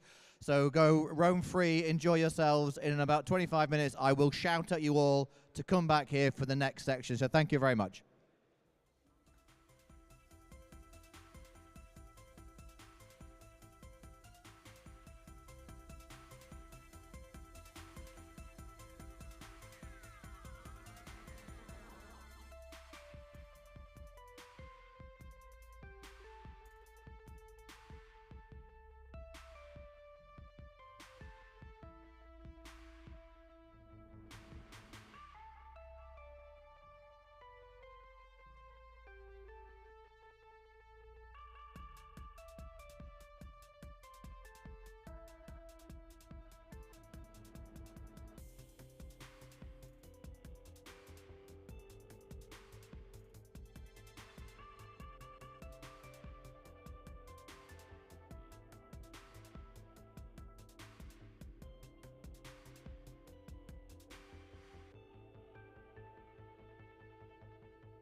Okay, everybody, hello. Hopefully we're a little bit louder than we were before. But just to let you know, we will be starting in the next 2-3 minutes. So please make your way back to the seats. And if you're still chatting, you've got 2 minutes and then you've got to shut up. All right, here we go.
Okay, everybody. It's time to sit down, everybody! Don't make me become a teacher. I would be very good at it. All right, come on, everybody. Come on, find your buddy. Come and sit down. Come on. Story time. If anyone's got children, I have to do the clap thing. That makes them all clap, clap, clap, clap, clap. All right, we're about to start the next session. So everybody settle down. Thank you very much. Okay, we had a really fascinating panel before the break from the manufacturers, and we're going to have another panel later on from the utilities. But I hate to be there, still people talking. Fingers on lips? Should we try fingers on lips? That works sometimes. All right, I'm going to start like a verbal Mexican wave. Stop talking, pass it backwards. Wave. No, okay, thank you. Yeah, oh, you listen to that bit, don't you? Yeah, you listen to that bit. Right, okay, thank you. Now, I do appreciate that it is quite hard to hear, and therefore it is easy to start chatting about stuff that's interesting, but that then makes it harder to hear, which makes people chat more, and we're in a lovely virtuous cycle. So please, if you are going to do any mild conversational learning, do it very, very quietly and do it very, very far away so everybody in the seating area and by the front can actually hear them. And I will now stop being that guy, okay? Great. So, right now, I've got the privilege to introduce Ashad Mansour, the CEO and president of EPRI, who's going to give us a little chat, or a little talk rather, and then following that, we're going to go straight into the we've had the manufacturer, the utility panel, which Ashad will also moderate for us. So, over to you, Ashad. Right. Thank you, Neil. Let's have another round of applause for Neil. This is his third job as an MC. He's got 2 other jobs. So if you guys way out in the back, if you can't hear us, move up, because we can hear you. So it'll be better for you guys to move up so you can hear us. No, it's an honor and pleasure to be here today. Ashad Mansour, I'm the Chief Disruption Officer, CEO of EPRI. We have 1,500 researchers, geeks in 40 countries, working with 400 energy companies to shape the future of energy. And it was, very appreciative to Devram. I still got the email August 22nd in Oxford Street. I met with Devram, and he was saying, Ashad, we need to do this. And I said, what? He said, we need to figure out how to make interoperability the cornerstone for load flexibility. And I said, we've been working at EPRI for 20 years on that. Well, working on 20 years doesn't make impact, so that's how Mercury was born. So Devram, wherever you are, amazing idea, and it's amazing to see all of you. But I do have one, not a question, but none of you got the memo? I had to fly out all the way from Charlotte and New York to get the memo. What's wrong? I mean, the color code, look at that. I mean, none of you guys got the color dress code. What color do you need to wear? Well, so I'm going to move up because we got an all-star panel waiting at the chops. They're going to answer all your questions. As Devram said, we're going to bring the utility, the demand side, the people who will create the demand for more and more flexible products to come in. But I thought just to say a few words about a little bit deeper of what would Mercury do. And don't ask me any question on DNP, Modbus, IEEE 61850, but think of a vision where in the next 6 months, there's a Mercury guideline for batteries that are used in home. And let's say that guidebook, Mercury book says, here are the functionalities that a battery should have. Let's say one of the functionality is provide frequency response to the grid, one of many. So it will document all the functionality. And then for each one of those functionality, frequency response, it will document what are the requirements for you to offer that functionality.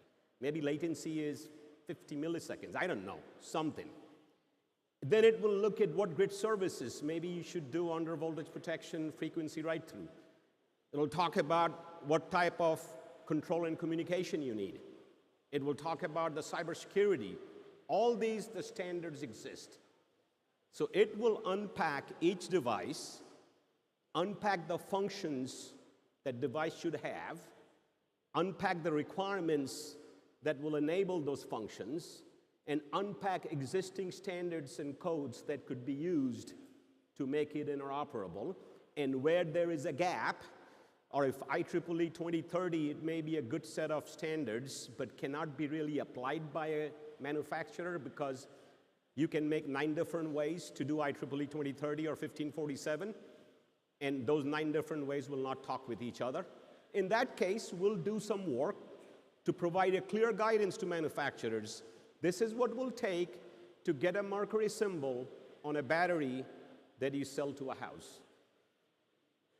And then we will go, that's one step, and the step is not done. So let's say you're going to be using that battery, and you could be anybody, a utility, a aggregator. You're now offering frequency response service to the market. Well, in the US, I got Cal ISO, I got ERCOT, I got New York ISO, I got 6 of them. You got RTE, you got EDF, and everybody has a different requirements. Well, we got to work with them to say, how can we harmonize? So if I'm bidding on frequency response, let us not create 29 different softwares in 29 different markets. So interoperability has to go from all the way device level to all the interfaces. That's the hard challenge. If you look at what Bluetooth did, and if you look at the communication stack that it was working on versus what we are undertaking, this is infinitely more complex. But it's doable, and we got to do it. And here's the reason we got to do it. It took us 125 years to go from 0 to 20. What does that mean? Anybody on the back that you guys are talking? What does it mean it took us 125 years to go from 0 to 20? You can talk and you can answer? I mean, shout it out. What does it mean to go from 0 to 20 in 125 years? 20% of the world's energy that we use today is electricity. 125 years ago, when Chicago became the city of light, Edison came up with light bulb. Remember Edison, Westinghouse duked it out, DC-AC? The use of electricity was 0%. It took us 125 years to move from 0% to 20% energy that we use in the world is electricity. That speed is going to grow by 3x to 4x. Within the next 20 to 30 years, 30 to 40% of the world's energy would be electricity. It's because of EVs, it's because of heat pumps, it's because of industrial electrification, and it's because of we, the humans, think that we can create a digital brain. So everybody's creating AI data centers now. So at that opportunity we have, that electricity use has to increase 2x, 3x, 4x. We can't just do 0 to 20 in 125 years. We'll do 20 to 40 in the next 30 years. You can't just invest 4x times more. To make this new electricity, new dawn of electricity, and I say new dawn, you look at a country, United States. The electric sector in the last 9 months looks like what the electric sector was in 1980s. We're seeing 4%, 5%, 10% growth. Now, it's all AI data center related, but on top of EVs are happening, on top of heat pump is happening. On top of 650 new industries broke ground in the last 18 months in the United States. First time in 30 years, electricity demand from industries is going up. This is a new world. You better believe the change. And you cannot do that change without demand flexibility. You cannot do that affordably, and we cannot scale up demand flexibility. And that's the reason why we need Mercury. So one of the users of Mercury, the demand signal will come from utilities. You can call them, utilities, energy companies, electricity companies. And I want to bring the all-star panel to the podium. Let's start with Justin Driscoll. Justin with New York Power Authority, and Justin will say a few words about NYPA. I understand you may not know NYPA as well as you know UKPN. Evan O'Mahony from CPS Energy. Justin is the CEO. Evan is the CIO and CDO, Chief Digital, everything about CPS Energy. Sotoris Georgiopoulos, coming from UKPN, manages the distribution network, head of distribution network, and Toby Allen from EDF is business development. So you got 4 different entities with a little bit of different twist in their business model, and 4 all-star panelists with a little bit of different job responsibility. So that's what we will do, is try to unpack from their perspective what Mercury means and how that would help them and their customers. So with that, maybe start off with a few lines about your company and your role. Let's start with Justin. Well, thank you, Arshad. Great to be with all of you today. A little bit about the New York Power Authority. We're a quasi-public entity.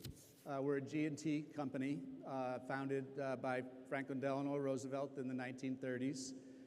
We supply about 25% of all electricity that's generated and consumed in New York State in any given day, and we're the largest owner and operator of the big high-voltage grid in the state. But for this audience and this subject, I think it's most relevant that we also serve governmental entities. We have no retail customers, but we serve all governmental entities in the state. So we're the energy supplier and do energy efficiency work for the City of New York, the MTA that runs the subways and the buses, the Port Authority that runs all the airports, prisons, colleges, government buildings. We have about 30,000 buildings online where we manage their energy usage. So that's a sort of an untapped resource, I think, and having a suite of governmental buildings online. And also, interestingly, we serve 51 muni and co-op utilities. They're of all shapes and sizes all over the state. These are small towns that own their own wires, have their own bucket trucks, and we found them to be a good test bed for emerging technologies. So we're thinking about how we can utilize that customer base of muni and co-op utilities in this regard. So thank you. Well, great. Thank you. Thank you. And I think everybody knows EDF, but Toby, tell us your role and a little bit more about EDF in the UK. Okay, so I'm from the customers business in the UK. So the customers business, as I'm sure you'll be familiar with, hopefully from our sales and marketing, number 4 in terms of supplying residential customers in the UK. We're the largest supplier of electricity to INC customers in the UK as well. We also have a role in terms of optimization and route to market activities. What that means, amongst other things, is that we actually provide route to the wholesale market for some of our competitors. So that's a service we offer, but also to flexibility. So, for example, we're the largest operator of grid-scale batteries. We've got 2 gigawatts of grid-scale batteries under contract now. My own role in business development is to look at new things, look at the strategic developments for the customer's business. And within that, I have the heat pump business, so our heat pump installation business. We do install quite a lot of Daikin heat pumps. We have the solar business, solar and batteries, and we install nearly a 1-to-1 ratio. So for every solar install we sell, we're selling a battery almost every single time now. And also the energy efficiency services. So we have obligations to meet around energy efficiency, and that's within my remit as well. Evan, CPS. Good afternoon. Happy to be here. I am the Chief Information Officer for CPS Energy. We are the largest municipally owned, fully integrated utility in the U.S. So we own and operate our generation assets. We also buy and sell, trade in the ERCOT market. We're the 4th largest producer in the ERCOT market, which is roughly the state of Texas. And then we manage transmission and distribution all the way to the end customer. We have about 1.4 million gas and electric customers that we serve.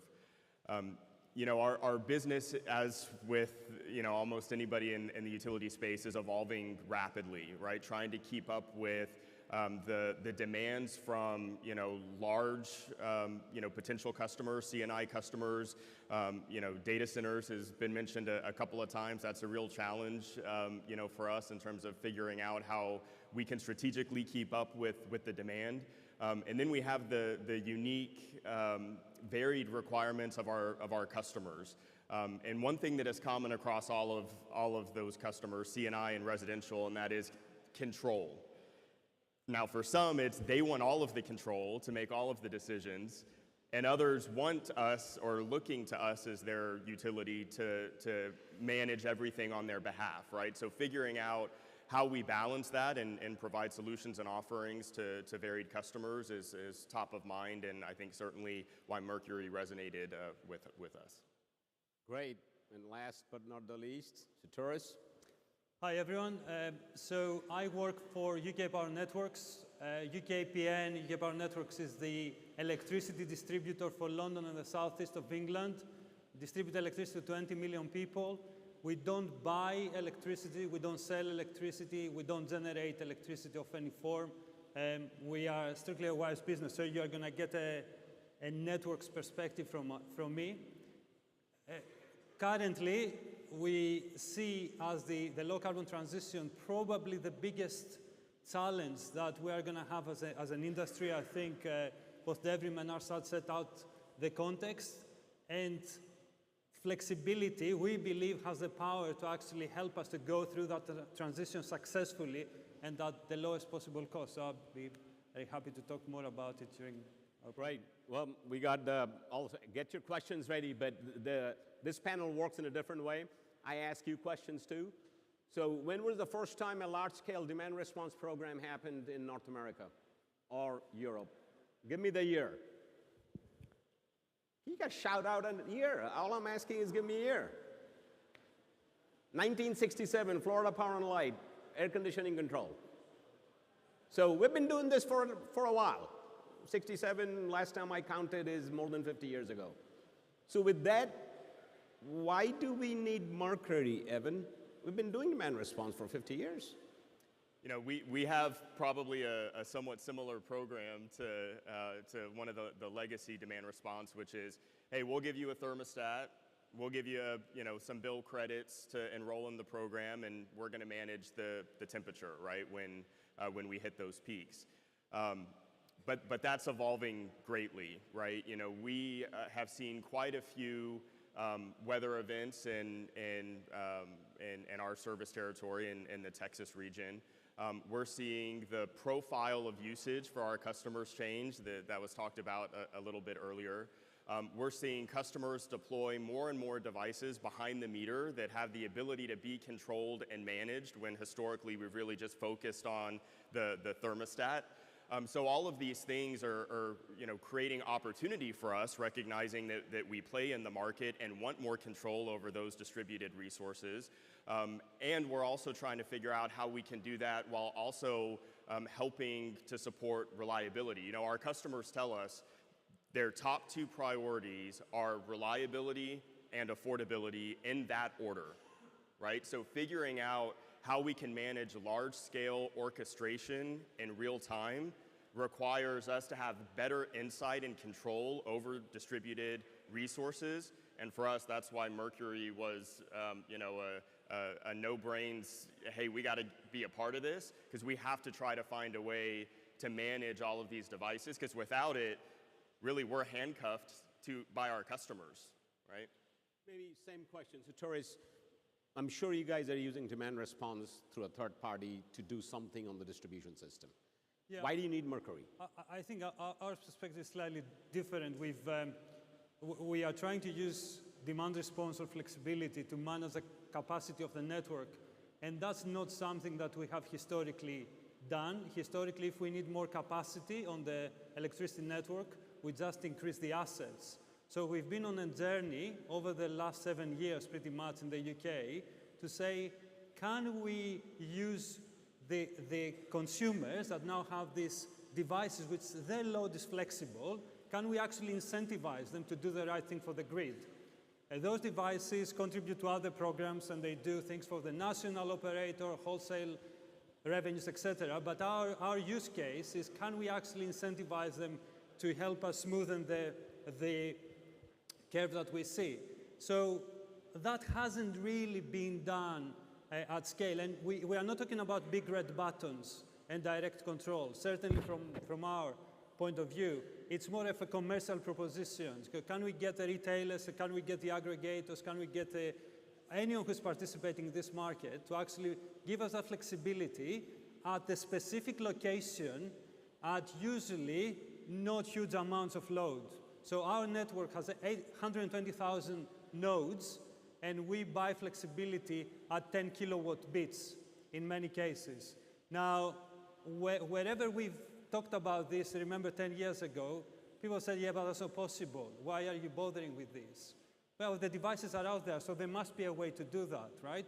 So fast forward, 7 years later in the UK, we have a very active market. Certainly at UKPN, we have about half a gigawatt of operational flexibility, mix of grid, bigger stuff and small stuff.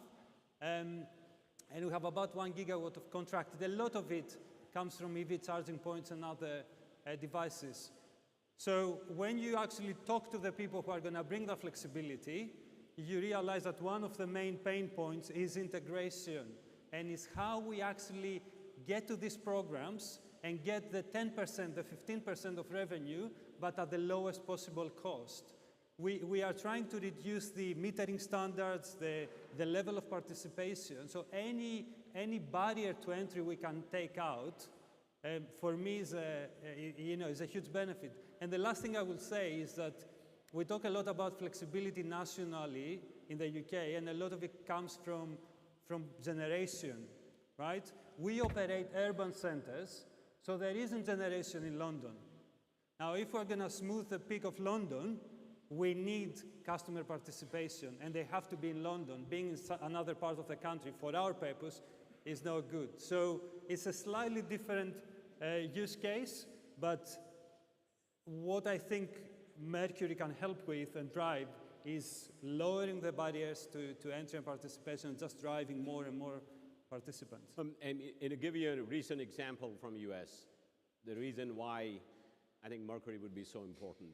So recently, in the last 4 weeks, 2 things happened, and 2 of many, many things. One of the technology provider decided that we will exit the US market. And that technology provider had one of the devices that was in many demand response programs by different utilities. So once the decision was made that I will exit the US market because of lack of interoperability, those demand response programs, third parties had to come in to write drivers and figure out how to bring them back on a demand response program.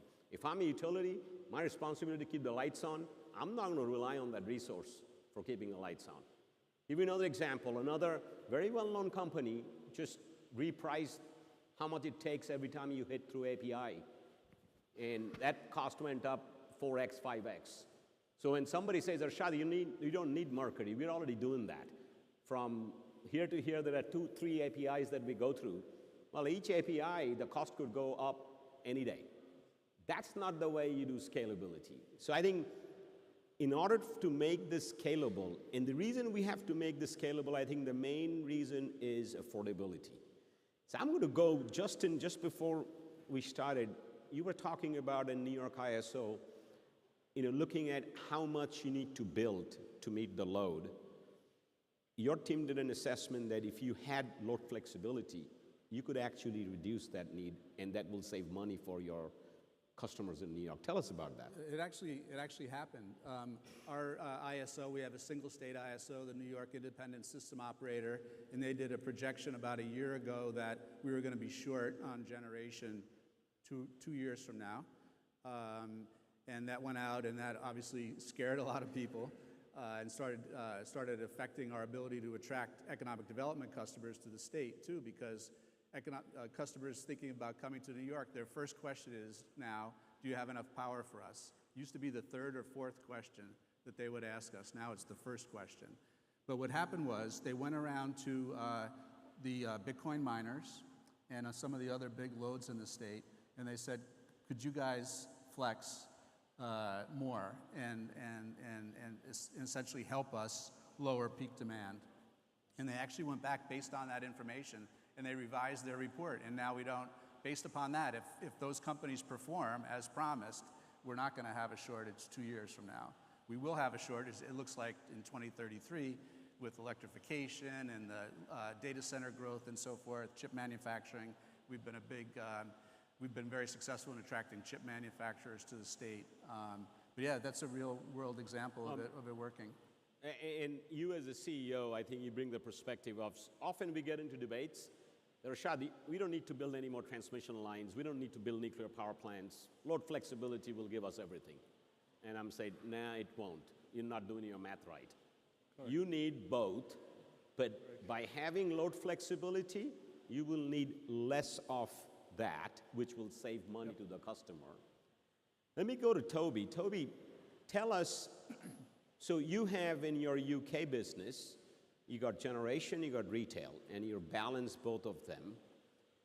How do you see Mercury helping EDF to do what you're doing now, but do it better? So I mentioned that at the moment we're using the grid scale batteries to help us flex, to help meet the gaps between our generation and our demand. We see a massive opportunity to do that with all of our customers as well. So we need to decarbonize. To decarbonize, we need to electrify. To electrify, we need to encourage our customers to buy heat pumps, to buy solar panels, to buy batteries. And what Mercury, we hope, will help us to do is make sure that more of our customers are able to do that. So, for example, at the moment, it's really rare for a customer to come along and say, I want an EV charger, I want a heat pump, and I want solar, and I want batteries all in one go. They're normally going to come along and say, well, I want that one, or I want that one. And maybe a couple of years later, they'll say, oh, right, now I want the other one. Or now I've got solar, actually an EV makes a lot more sense because I can use my solar to charge up my EV. Or now I've got solar, and now I've got an EV, I can make a case for a heat pump.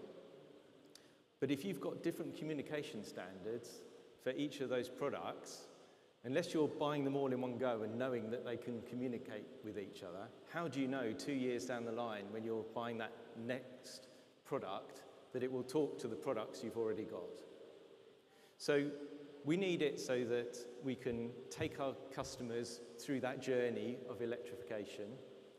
And it would be great as well if UK Power Networks or the grid actually pays some money towards them to make it more affordable for them to do, because by flexing when they're heating, flexing when they're charging their EV, it's providing a service to UKPN, but it's actually allowing our customers to save money and make those products more affordable. Well, so products more affordable, and this is, I think, where, Justin mentioned, if I have to build a little bit less transmission, a little bit less generation, it will save money to all ratepayers. But this is the way we can put money directly to specific customers who would want to do flexibility. So PJM, another one of our markets, capacity price went from $30 megawatt day to $300 megawatt day. You do your math on $300 megawatt day or megawatt year, check it out. A 5 kilowatt water heater has a $500 capacity value built into that water heater per year. Now, you're not going to give that $500 back to the customers, but you can easily give them $100, $200 back. You look at every load, and you look at a world that we are going where energy is plentiful, but capacity and ancillary service is scarce. If it's valued right, there's a lot of money that goes back in customers' pocket. So they then feel that they are part of this transition. They then feel that this clean energy transition is not just investment on big wind, big solar, big transmission, big underground. This is an investment in their pocketbook. And Mercury, to get Mercury, let's say you wake up in the morning tomorrow. Devram, can we get it done tomorrow? Nah, maybe it takes a little bit of time. And there is a Mercury guideline and testing and certification network, let's say for air conditioners, that you need a lot in San Antonio, Evan. Would you put Mercury in your specification for demand response? Absolutely. We absolutely would. It's interesting. One of the things we hear from our customers a lot is, hey, can I just tell you, here's what I have available to pay per month for energy. Can you just manage everything? I'll pay you $150, $250 a month. Tell me what I need to put in my home, and you just do what you need to do, but I want the bill to be the same every month, right? So to your point, being able to have a set of products, a set of solutions that we can bring forward to our customers that get them the outcome that they're looking for, but also solve some of these broader challenges that we're trying to manage is key. Well, so one of the things, by the way, the sound is better now. Somebody did magic of Mercury right there, because we can hear us better. So one of the things that you mentioned is so important. How are we going to drive Mercury? Getting Mercury guidelines done with the technical folks that we have around the world, no-brainer. We can get it done. Getting a testing and certification network done, we can get it done. But how do you create a pull that people will actually say, this is something that I need to use? That's where the 400 energy companies that we work with, we're going to go every company, every CEO, and say, when this thing is done, are you going to put it in the spec? Because that's how you drive behavior. And we can't wait for 5 years to get all those done. We'll start one by one. Batteries, EVs, EV chargers. We'll start with interfaces, a DERMS interface, ADMS interface, markets interface. Get those interfaces standardized. So all of you that are here, you will be part of the journey. You can be a member of Mercury anytime. Just ask Devrim, ask EPRI. You should be a member. You should be with us in the journey. But let me get back to maybe a DSO, which is, you have a very different function in your business model than, say, CPS or just in NIPA or EDF. So in your business model, how would you use Mercury as a specification to drive behavior that we need to be Mercury certified? Yeah, I mean, you say we have a different business model and we value flexibility differently, but essentially from a technical point of view, we are all trying to achieve the similar things with the device, with the exception perhaps of frequency response, that is a more instantaneous service. The rest is all about load management. So I think from our perspective, the more of the devices that we can get that can participate in that load management, it's a win for us. In the UK currently, we have a big effort, because if you think about it, you have the device side, but you have also the market side, and you have the DSOs. So in the UK, there's a big effort currently to standardize the way the DSOs request these products and services, which I think is going to be complementary, really, to Mercury. So once you have that, I think you then can make sure that the devices have the same requirement. We go through our flexibility procurement, we standardize the specification. You know, Mercury can be one of, as you described, one of the components of doing that, which is going to provide confidence, I think, and that's the key thing, confidence and awareness.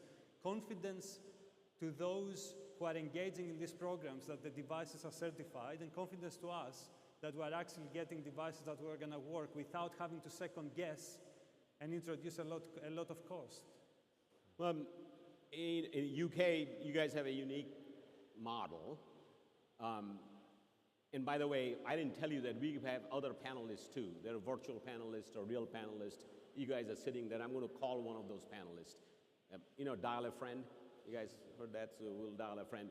So UK now has a distribution market, and there's a company called Elexon that is going to, and I saw the CEO of Elexon having coffee an hour ago. Where is the CEO of Elexon?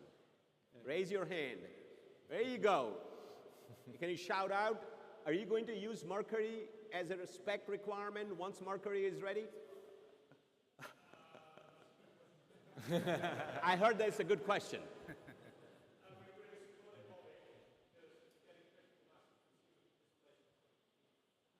So what I heard was really supportive of it, and we'll figure it out once it gets done how we use that. But that's it's a relatively new organization, right, Elexon? Not the new organization, but a distribution DSO market monitor. Yeah. So we have 6 regions in the UK in distribution networks, and we've been developing these flexibility markets now for the last 6 or 7 years. And we've actually gone from very disparate ways of defining flexibility products to a more consistent way. Our regulator and Election, so Peter Stanley, the CEO, Election has taken on the role of formally codifying and managing the standards in terms of how we will procure flexibility and how we'll use flexibility. Well, no, that's the organizations that have the functions like Elexon would be key in driving Mercury as a spec as we start building the Mercury. So maybe go back to EDF. So, Toby, if you had your wish and the first customer device that you would want a Mercury guideline and testing and certification, what would be that one type of customer device? Is it an EV charger, heat pump? What's your first wish list? I think I'd start with the battery, because I think the home battery is something that is ripe for being developed. I think there's already a lot of work going on with vehicle to grid, with the EV chargers and so on.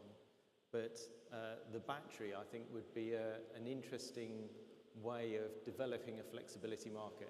And that's why it's there, right? At the moment, it's there to provide flexibility for the customer in their own home. It's already used in that way. If you could then start to engage with UKPN and others to earn some money from that battery by providing grid services as well, or the balancing services broader than just your own home, you then are building that business case for the battery. I think that the volume as well, because there's so many out there now, that would be an interesting place to start. So I heard battery, and one of the things, by the way, in a panel, if everybody agrees, then we're not having a good discussion. So I would have a contrarian view. So what I hear from many of our members in the US are, Shad, you need battery when you jack up the rate to 40 cents a kilowatt hour. I'm in Mississippi, my rate is 12 cents a kilowatt hour. That's what my residential customers pay. And if you don't do the math, 12 cents a kilowatt hour is like 9 pence a kilowatt hour. So battery would be needed when rate goes up to 30 pence a kilowatt hour. So maybe over here rates are 30 pence a kilowatt hour. But let me go back to New York. What would be your wish list? So I would say heat pumps, just based on our own experience, because the greatest emissions in New York come from buildings, and it's been the toughest nut to crack in our decarbonization journey. So as we talk to our customers and we look more broadly at trying to advance the state's clean energy goals, anything that would make heat pump deployment more seamless and easier for customers to understand and adopt would be my wish. Evan, it's hot in Texas. What's your wish list? Well, I mean, solar PV is huge, right? I mean, it's hot because the sun is always shining most of the time, right? So I mean, that's low-hanging fruit for us, and it's funny, we get a lot of outreach from our customers asking for direction on what to do, and you know, today we have some partnerships, but knowing that we're guiding them in a way that is going to put a solution on the premise that we know we can manage would be huge. Stiris, I'll go for EV chargers. So EV charger. You can see how easy it's going to be for, you know. So EV charger, solar inverters, air conditioners, batteries, heat pump. So this is where we're going to play a game with you guys. And you have to be honest to yourself that you only get to vote once. You can't vote multiple times. So you heard 4 things. You heard batteries, you heard heat pumps, heating systems, you heard solar inverters and cooling systems, and everything related to EV. If you had your wish list, what's the first device Mercury should tackle? Which one will it be? And we will have a judge. The judge is the guy who's doing his 3rd job, the MC. And here's how we're going to do it. I'm going to say the device, and you will shout out only once. You cannot shout out 4 times. And last time I checked, I flew into a place where, what's it called? Freddie Mercury, Queens? EO. EO, EO. So you're going to say EO once. I'm going to start with on my right-hand side. And the right-hand side was a shot. We need heat pump and heating systems. Let's hear a EO. You got it? You got it? And then I'm going to move to Toby. Toby said we need small batteries in the home. Let's hear it. Oh, wow. We heard solar inverters and maybe cooling systems, air conditioners. Let's hear it. Nothing. And we heard everything related to EV charger. Who won? It's a tie between EV and batteries, but batteries might just have it. I want to recount. I think batteries just have it. You guys, if you agree that batteries won, then all of you say EO. Yeah, batteries won. So Devram, wherever you are, we got our first thing cut out. We got to figure out battery. And let's make a commitment. By March 1, the battery guidelines are ready. Can we do that, Devram and EPRI people? There are a couple of EPRI folks. Let's do by March 1, the battery guidelines are ready. We have figured out who the testing and certification networks are. Devram, can we commit to that by March 1? We got battery, Mercury guidelines ready, and we have testing certification, at least 1 or 2 of them ready by March 1? By when? March 1. This March. Not this March, next March. This March has already happened. I would say let's go for it. Okay, we'll go for it. So by the way, this is where all of you guys are so important. Dial your friend. There are experts all around the world who have done this. We're not doing something rocket science here. We're just taking things that have been done in Australia, in Finland, in Sweden, in US, in PJM, and ERCOT, and standardizing it a bit, and creating a logo and creating a market pull from utilities, from regulators. So I'm going to go, since we don't have any regulators here. Any regulators in the audience? Ofgem, any Ofgem folks? No Ofgem? So maybe start with you, Storis. What do you think the role Ofgem should play to drive the behavior of interoperability, assuming Mercury is ready by March 1? That's just an ambitious time, by the way. Don't take that. What role do you think Ofgem should play? That's a good question. I think, Ofgem has a role, if you think about the role of Ofgem, has a role around protection of consumers. So I think they should be interested and involved in order to understand how this development might affect consumers, because we're talking about consumer goods. But when it comes, I think, to technical interoperability, it's really for the industry to take it forward. I think it's really, I would see it as a challenge for us to solve, rather than something that Ofgem would regulate on. I think the bit, it's changing your question, but the bit that we need to think about is how whatever is done through Mercury, it doesn't stop innovation. Because this is an emerging area, it's a new area, and the last thing we want to do is to kind of standardize to the average or the kind of worst, just because this is the acceptable standard, and then essentially throttle innovation. So I think that's worth thinking. I think it's a challenge to Mercury, actually, because if Mercury works, if Mercury does what we all want it to do, it makes it easy. Yeah, so there's lots and lots of standards out there being developed by lots of different organizations, and the intention is not for Mercury to try and compete or replace, but if Mercury becomes really widely accepted and is seen as a really positive, good thing that doesn't hamper innovation, that makes it easy, then the regulators out there, the standards bodies out there will want to adopt it, will want to include Mercury in what they're developing. So I think it's a challenge to Mercury to make sure that we can make it easier for regulators too. One on the US side, on the regulatory, and we work with ACER, SEER, the European Regulatory Union. And US, it's NARUC, National Association for Regulatory Utility Commission. Every state has regulators, and you know, NARUC, by the way, is part of founding EPRI 50 years ago.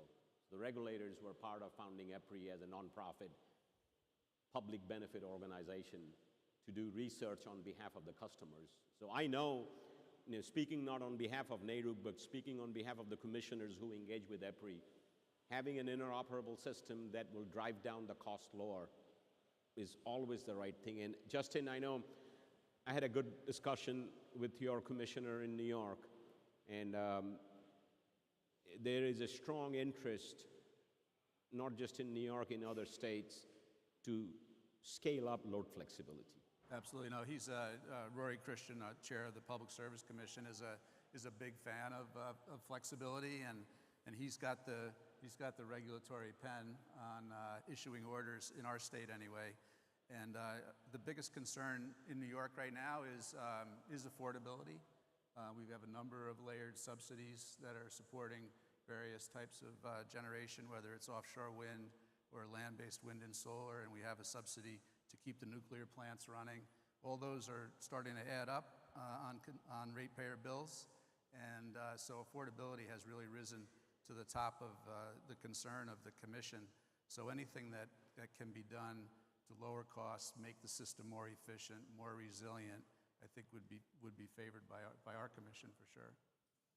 Yeah, but maybe look at the Texas, and you got the regulators, and you got the markets, you got the ISOs, you got the RTOs, and ERCOT has been, you know, they've had demand response market.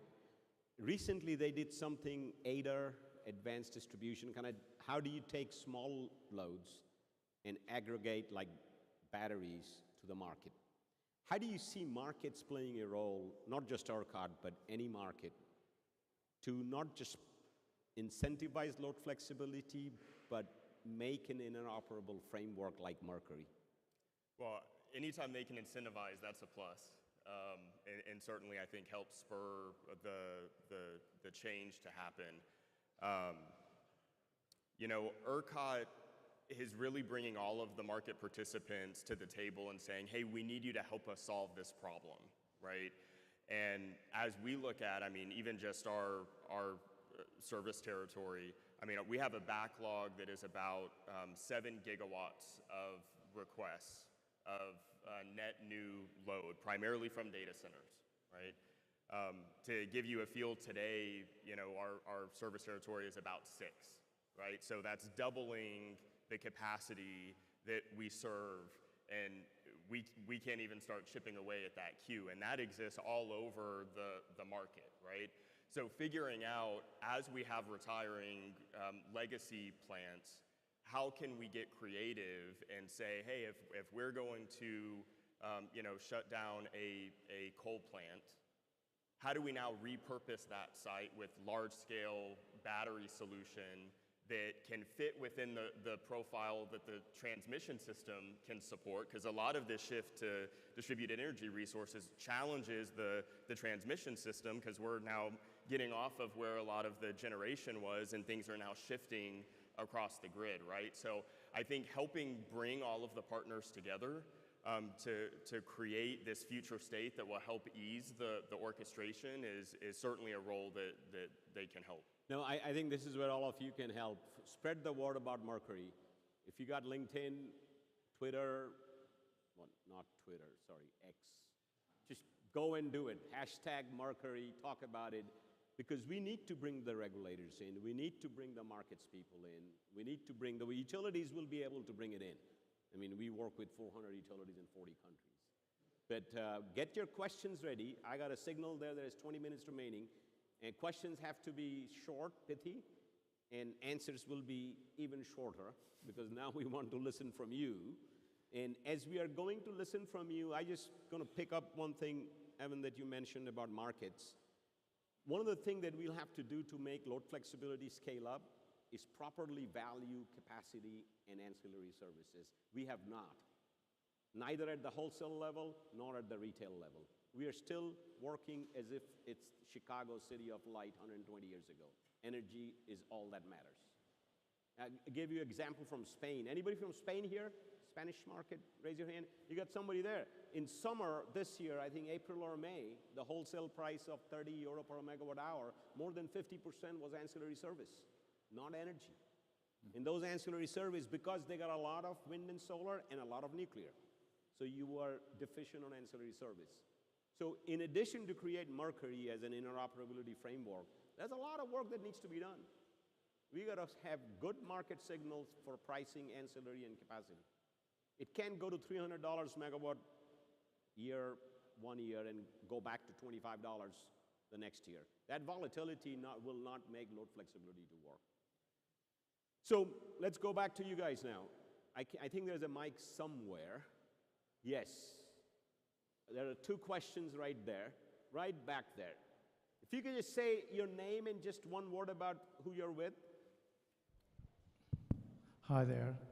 I'm Gary. I run a YouTube channel called Gary Does Solar, and I'm really looking after the interests of the consumer.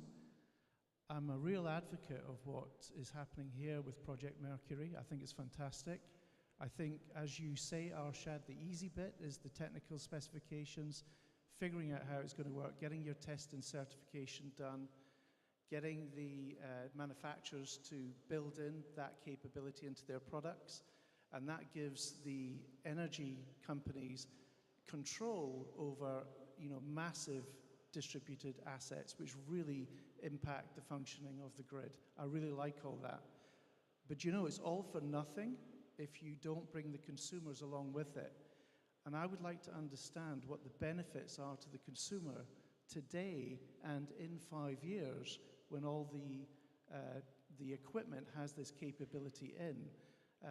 How do you persuade the consumers to hand over control over their home setups so that this can all work? So, if I understand it right, first, you like Mercury, great. You think testing certification is needed, great. But how do we bring customers to the journey? Who's going to tackle this? Maybe I'll start. Toby, you start. Yeah, and I think actually in the manufacturer panel, trust came up as an issue as well, didn't it? And I think this is all about that trust issue. I think that, well, there's a couple of things to talk about here. At the moment, some of the people who are most active, most engaged with flexibility are, shall we say, the enthusiasts. People like yourself, I imagine. And people who are getting batteries and so on, they might be retired engineers, a lot of them, and they're really poring over a lot of what is happening, and they want to understand. But I don't think all consumers will fall into that bucket of the enthusiast. Actually, what they want is simplicity. They want to trust it, they want to understand pretty much what is going on, and they'll want to see evidence that you're not messing up, you're not charging up their car at the wrong time so that when they try to go to work, the battery's empty. Seeing that actually what you're saying on the bills about you're going to save them money by offering this flex service really is reflected on the bills. So it's up to us as energy suppliers, as manufacturers, the whole industry, to demonstrate this and build that confidence with customers. But I think we will get to a stage where customers are more like the customers you mentioned, that they're not interested in the complexity behind the meter. They just want to know what they're being charged for, and they're getting the service that they want. And I think to achieve that, it's all about the data, right? And that goes back to Mercury and ease of integration, is how do we get access to all of the data and then be able to present it in a meaningful way to customers based on what their preference is. Because to your point, some customers may want interaction. They want to be a participant in the market. They want a push notification in real time on the phone that says, I'll give you that battery capacity that is sitting at my premise, and yes, I'll take that amount and I want to see it on my next bill, right? They want that real-time experience. Others don't. They just want to know that it works and that the debits and the credits happen the way they expected. But to achieve either of those scenarios, you have to have the data, and that means you've got to have all of the integrations in place to be able to provide that to the end customer. Let me go back, and we'll get to the other panelists to answer the second question. Easy way to get the customers, money talks. So I'm going back to the US water heater. It costs $1,500 to buy a water heater. You pretty much buy it at Home Depot, Lowe's, a couple of these big stores.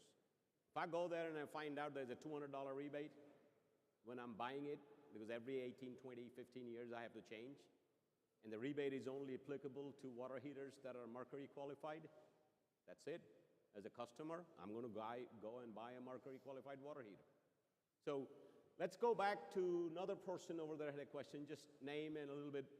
Yeah, so I'm Nick. I also run a YouTube channel focused around the consumer base. And one thing we've recently seen is in the UK, the DFS system, which is the demand flexibility response, the regulator has absolutely slashed what they're going to pay out to customers. And we've seen already that many customers just don't want to take part for pennies. So how are you as utility operators going to operate with Mercury to give the customer the incentive to want to take part or buy the technology? Are you going to help discount the technologies when you're installing it as utility partners, or are you going to offer a reward great enough to actually make customers want to take part in it? Who understood that question here? The sound system here is a little bit wonky, so... It was around how will you get customers to participate if the reward is so low? So if it's gone from it used to be pounds, now it's pennies, how do you continue that engagement, I guess, was the right, yeah? Yeah. Why would you participate if their incentive is low? Okay, so the question here is, if you don't pay me enough, why do I care? And to me, the answer was very simple. When we used to do demand response 15 years ago, you'll get $5 a month in summer. I'll come home and put something on your air conditioner, and I'll say, no way, heck, I'll need you to come to the home for $5 a month. So I think the answer is pretty simple. Unless you provide a real signal, you're not going to change customer behavior. Yeah. Do you see any other way? I don't think over here we can do top-down and say, thou shalt use your air conditioner. But I think the DFS scheme is a very specific UK question. What is DFS? So it's the demand flexibility service. So it's really a bit of a trial scheme, and it's only opening up one source of revenue for customers that voluntarily change their energy usage. But I think what we're talking about is a future where there's lots of different revenue streams. There's lots of different opportunities, whether it's from the DNO, whether it's from balancing, whether a frequency response. There's going to be a whole range of different income streams, if you like, you can tap into. So I think that's what we're talking about here. It's going from the trial phase to actually something that works across multiple different channels. Arsad, I think it goes back to the point we've been making, that there's two things. You can fix all the technical interoperability, but if the revenues are not there, then flexibility, there's not going to be participation flexibility. So there's two different things. I think with the benefit of addressing some of the barriers around technical interoperability, increasing confidence is by bringing more, it's easier to build more of the demand side into the market, that I think in return puts more pressure to reform the way that flexibility is valued and the framework is valued. So you've got to do both. I don't think we can solve everything here, but you need to do both. So I think that if you don't, by the way, we have another panelist. It's Copilot. You guys know them? You guys don't know Copilot? You guys don't know Copilot? ChatGPT, that's another panelist. So I asked ChatGPT what incentive is needed to change the customer behavior. I got an answer. It may be hallucinating, so don't hold me accountable. It said, at the point of sales, when I'm buying the water heater, give me a 20% rebate. So if it's a $1,000 water heater, that should be $200 point of sales. Operating cost, if I bought an EV and it cost me 150 pounds a month to charge it up, reduce my operating cost by 20%. So ChatGPT said 20% is the magic answer. It may be hallucinating, I don't know, but that's what it's saying. Let's ask, we got time? Okay, a couple of more questions, short questions. This is Mike Ballard from Oracle Energy and Water. I'm very happy to be a founding member of the Mercury Consortium. My question is about affordability. So does the panel have any thoughts on the quickest wins for those low, moderate income customers that may not have or be able to afford the EVs, the solar panels, the battery, the sort of leading edge tech? What can we do right now through Mercury to support those who have who are struggling to pay their bills? It's about affordability. So at the moment, there's two main ways to get these products in the UK. One is that you can afford it and you can pay for it, and that's the retired engineers who are a prime group for buying them. But you also, through the energy company obligation, these products are funded as well, so the energy efficiency scheme. So that does open up the possibility for lots of people who are in social housing, etc., to get these products. So if they're having these products installed and they're Mercury compliant, they know they'll be able to go to an energy supplier and they'll be able to get a deal which enables them to access the opportunities of flexibility. And for all the customers in the middle, i.e. that don't qualify for the energy company obligation or can't afford to do it themselves, then that's where the financing needs to come in. We need to think up the ways that we can finance these products over the long term, utilising the revenues or the reduced costs from the flexibility service to help fund that finance. Yeah, we also leverage, similarly, weatherization, conservation, and efficiency programs. But for our customers, we'll actually do free home inspections and look at everything from insulation in the homes, where are other ways that they can invest to help control the cost. Some of our regulator was really advocating for a tiered rate structure, right? You consume more, you pay more. Well, the result of that, at least in our market, would give the opposite result, because typically lower income have homes that aren't as weatherized and don't have the ability to get the same results, and often end up still having to pay more in that model, right? So I think being able to figure out how to broker those opportunities for the customer, depending on whatever their profile or their financial situation may be. Right? Yep. Justin, talk about NYCHA, and do you think one day the air conditioners and heat pumps that are in NYCHA could be made Mercury compliant? I do. I think Arshad's referring to a program that we're doing for the New York City Housing Authority, where we're going to put in 100,000 window-mounted heat pumps across the lowest income housing in New York City.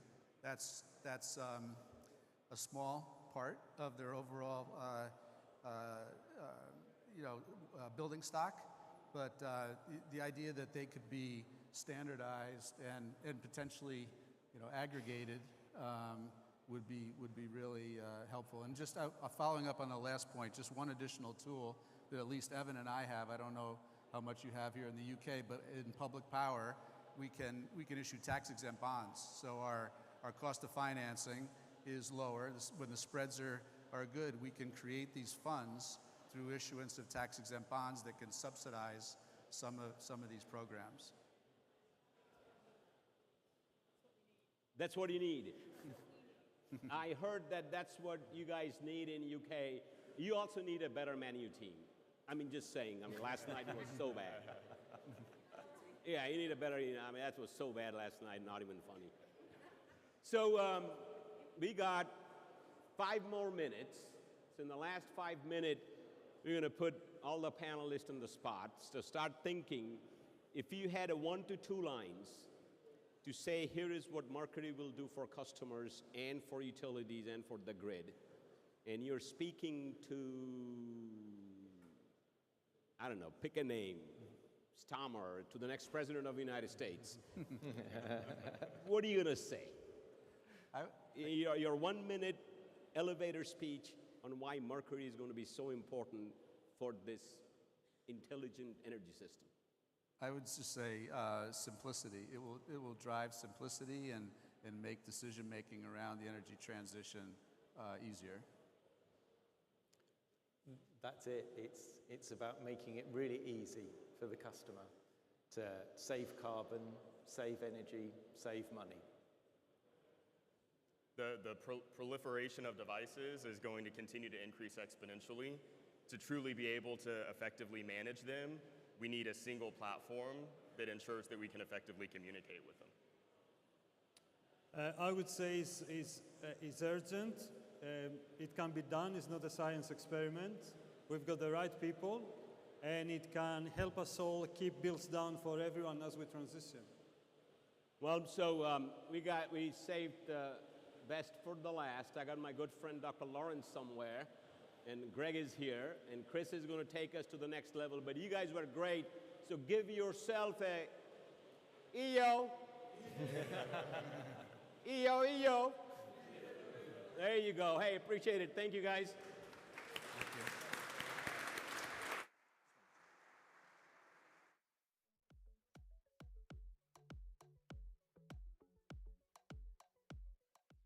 Am I live? I'm live. Okay, thank you. Great panel. We've had some great panels today. Because you ordered so well, you all get another little break before we have the fireside chat with Dr. Lawrence Jones and Greg Jackson. So take a breather, go queue for more coffee, chat loudly, enjoy your free time. We'll be back shortly. Thank you.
Okay, everybody, okay. We're on to the final stretch. Can you please make your way back to the seating area? Thank you.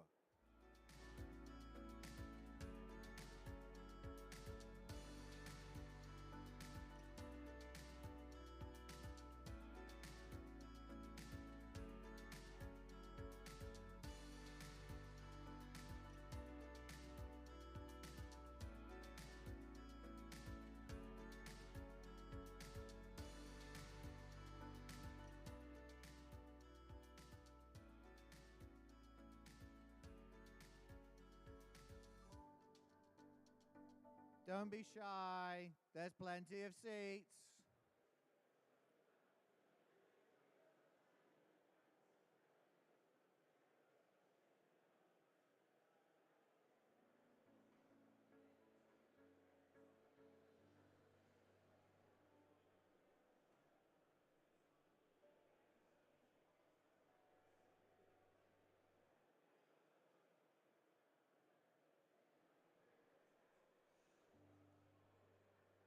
Okay, everybody, the fireside chat is ready to start.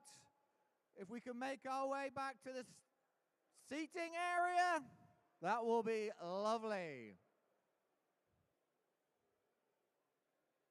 I will start calling out names.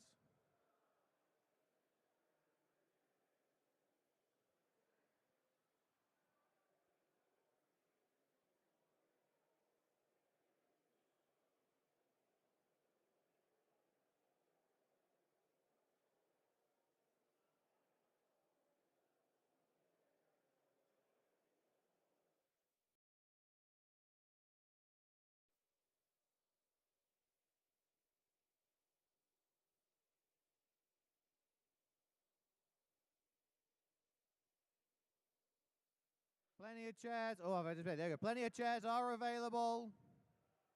Everybody find their energy buddy. Who's got their energy buddy? Put your hand in the air if you got your energy buddy. Oh, I thought there was a hand there, but no.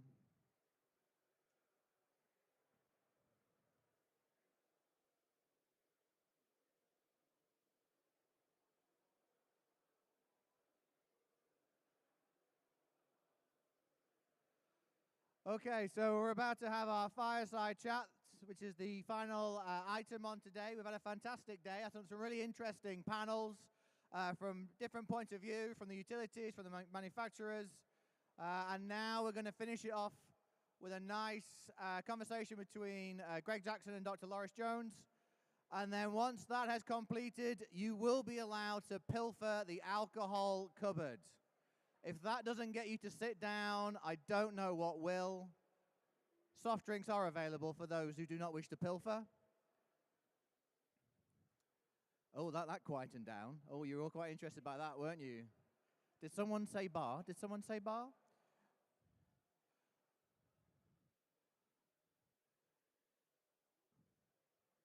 Okay. I think we're okay. Okay, I think we're good. Right, so I'd like to welcome to the stage for a fireside chat, firstly, Dr. Loris Jones, the Senior Vice President of International Programs at EEI, and also Greg Jackson, the CEO and founder of Octopus Energy. Let's have a round of applause, please.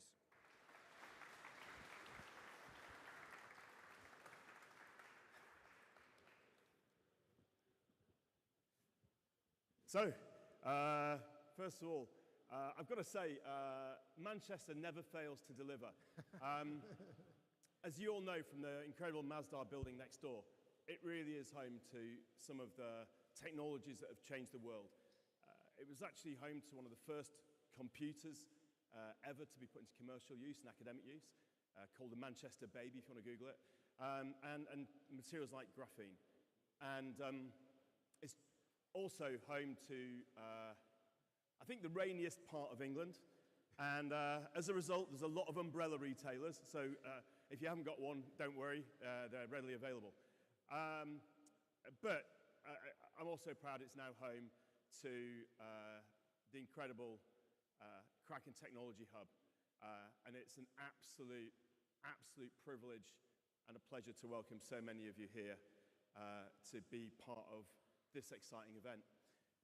We've spoken a lot today about Mercury and the need, the really urgent need, to enable devices to work more flexibly and interoperably so that we can enable more and more consumers to benefit from the electrification revolution and to drive down costs as they do so, so that increasingly electric solutions, whether it be heating or transport or industrial use, can be the cheapest as well as the cleanest choice for households and businesses around the world. And this is a global mission. And so it's a huge pleasure to welcome my friend, Lawrence, who is one of the most influential people in electricity in the world. When my team, our company grew from nothing, we had to learn everything as we went. And when my team said, like, you know, Lawrence and Edison are like, you know, the biggest thing, I hear this so often. And then one day I went to one of your events. Yep. And it was like the Super Bowl of electricity. I mean, everyone was there. And so thank you for coming here. Thanks for having me. To join the conversation. Yep. We can't mention the US and clean energy without, first of all, thinking about the impact of the American election, where energy has been a topic. Can you give us a quick idea of whether we should be perhaps worried or optimistic, or indeed help us think through, you know, paths to deliver the solutions we talk about? Yeah, I think what I always say, you know, predictions after election is always interesting because I spend a lot of my time outside of the U.S. from an international perspective. I always think about the external factors that could impact domestic issues, right? And so when people ask the question, what is the impact of the election? I say, well, we live in an interconnected world. And so it all depends on how the forces converge or how the forces sort of interact, and that will determine where we go. I mean, if you go back and see previous elections where people said, you know, the industry was going to go in one direction or the other, what is important is that the clean energy transition has continued irrespective of politics, right? So if you take EI members, for example, they've made significant investments in the energy transition, clean energy, irrespective of whether you had a Republican administration or a Democratic administration. Which speaks to the totality of us all accepting the fact that the energy transition will continue. Now, you may have some, you know, bumps along the way, we've discussed before, but I think generally speaking, the general observation here is that the industry is going to keep moving forward. And the fact that I see my friend Arshad in the audience gives me hope that it will continue, because it's a global audience, it's a global industry, and we've got to keep looking at it that way. It really is, and I think in those terms, you said you look at these external factors. I guess, first of all, a lot of people are surprised when they hear that the state in the US with the highest proportion of renewable electricity is Texas. Yes. Right? Because it's cheap and they can build stuff. And I think you know, the growth of renewables, even during the last administration from the new President Trump, was really strong. Yeah. Driven by essentially economics. Yeah. Anything on that? Yeah, I think, look, one of the things I say is that electrons are politically agnostic. So if there's anything you want to take from this conversation, take that quote home. Electrons do not care whether it's right, left, blue, red, doesn't matter. Electrons move to the path of least resistance. Basic physics 101. So if you think about what's happening in Texas or what's happening in other countries around the world, look where you have path of least resistance. And where you have path of least resistance is where you see this influx of technology coming. So my message to people is, as I travel the world, is look at the barriers you might put in place, which becomes resistance, you know, electricity 101. Lower the resistance, you see the influx. And you see that happen in Texas, you see that happening in other parts of the US, you see it happening in the UK, and Morocco. I was just in Morocco, you see it happening there as well. So it's the public policy that enables the technology to be deployed that we see happening. Well, you just mentioned Morocco, and you know, my spies tell me you spent a lot of time in the Middle East lately. You mean Bahrain as well.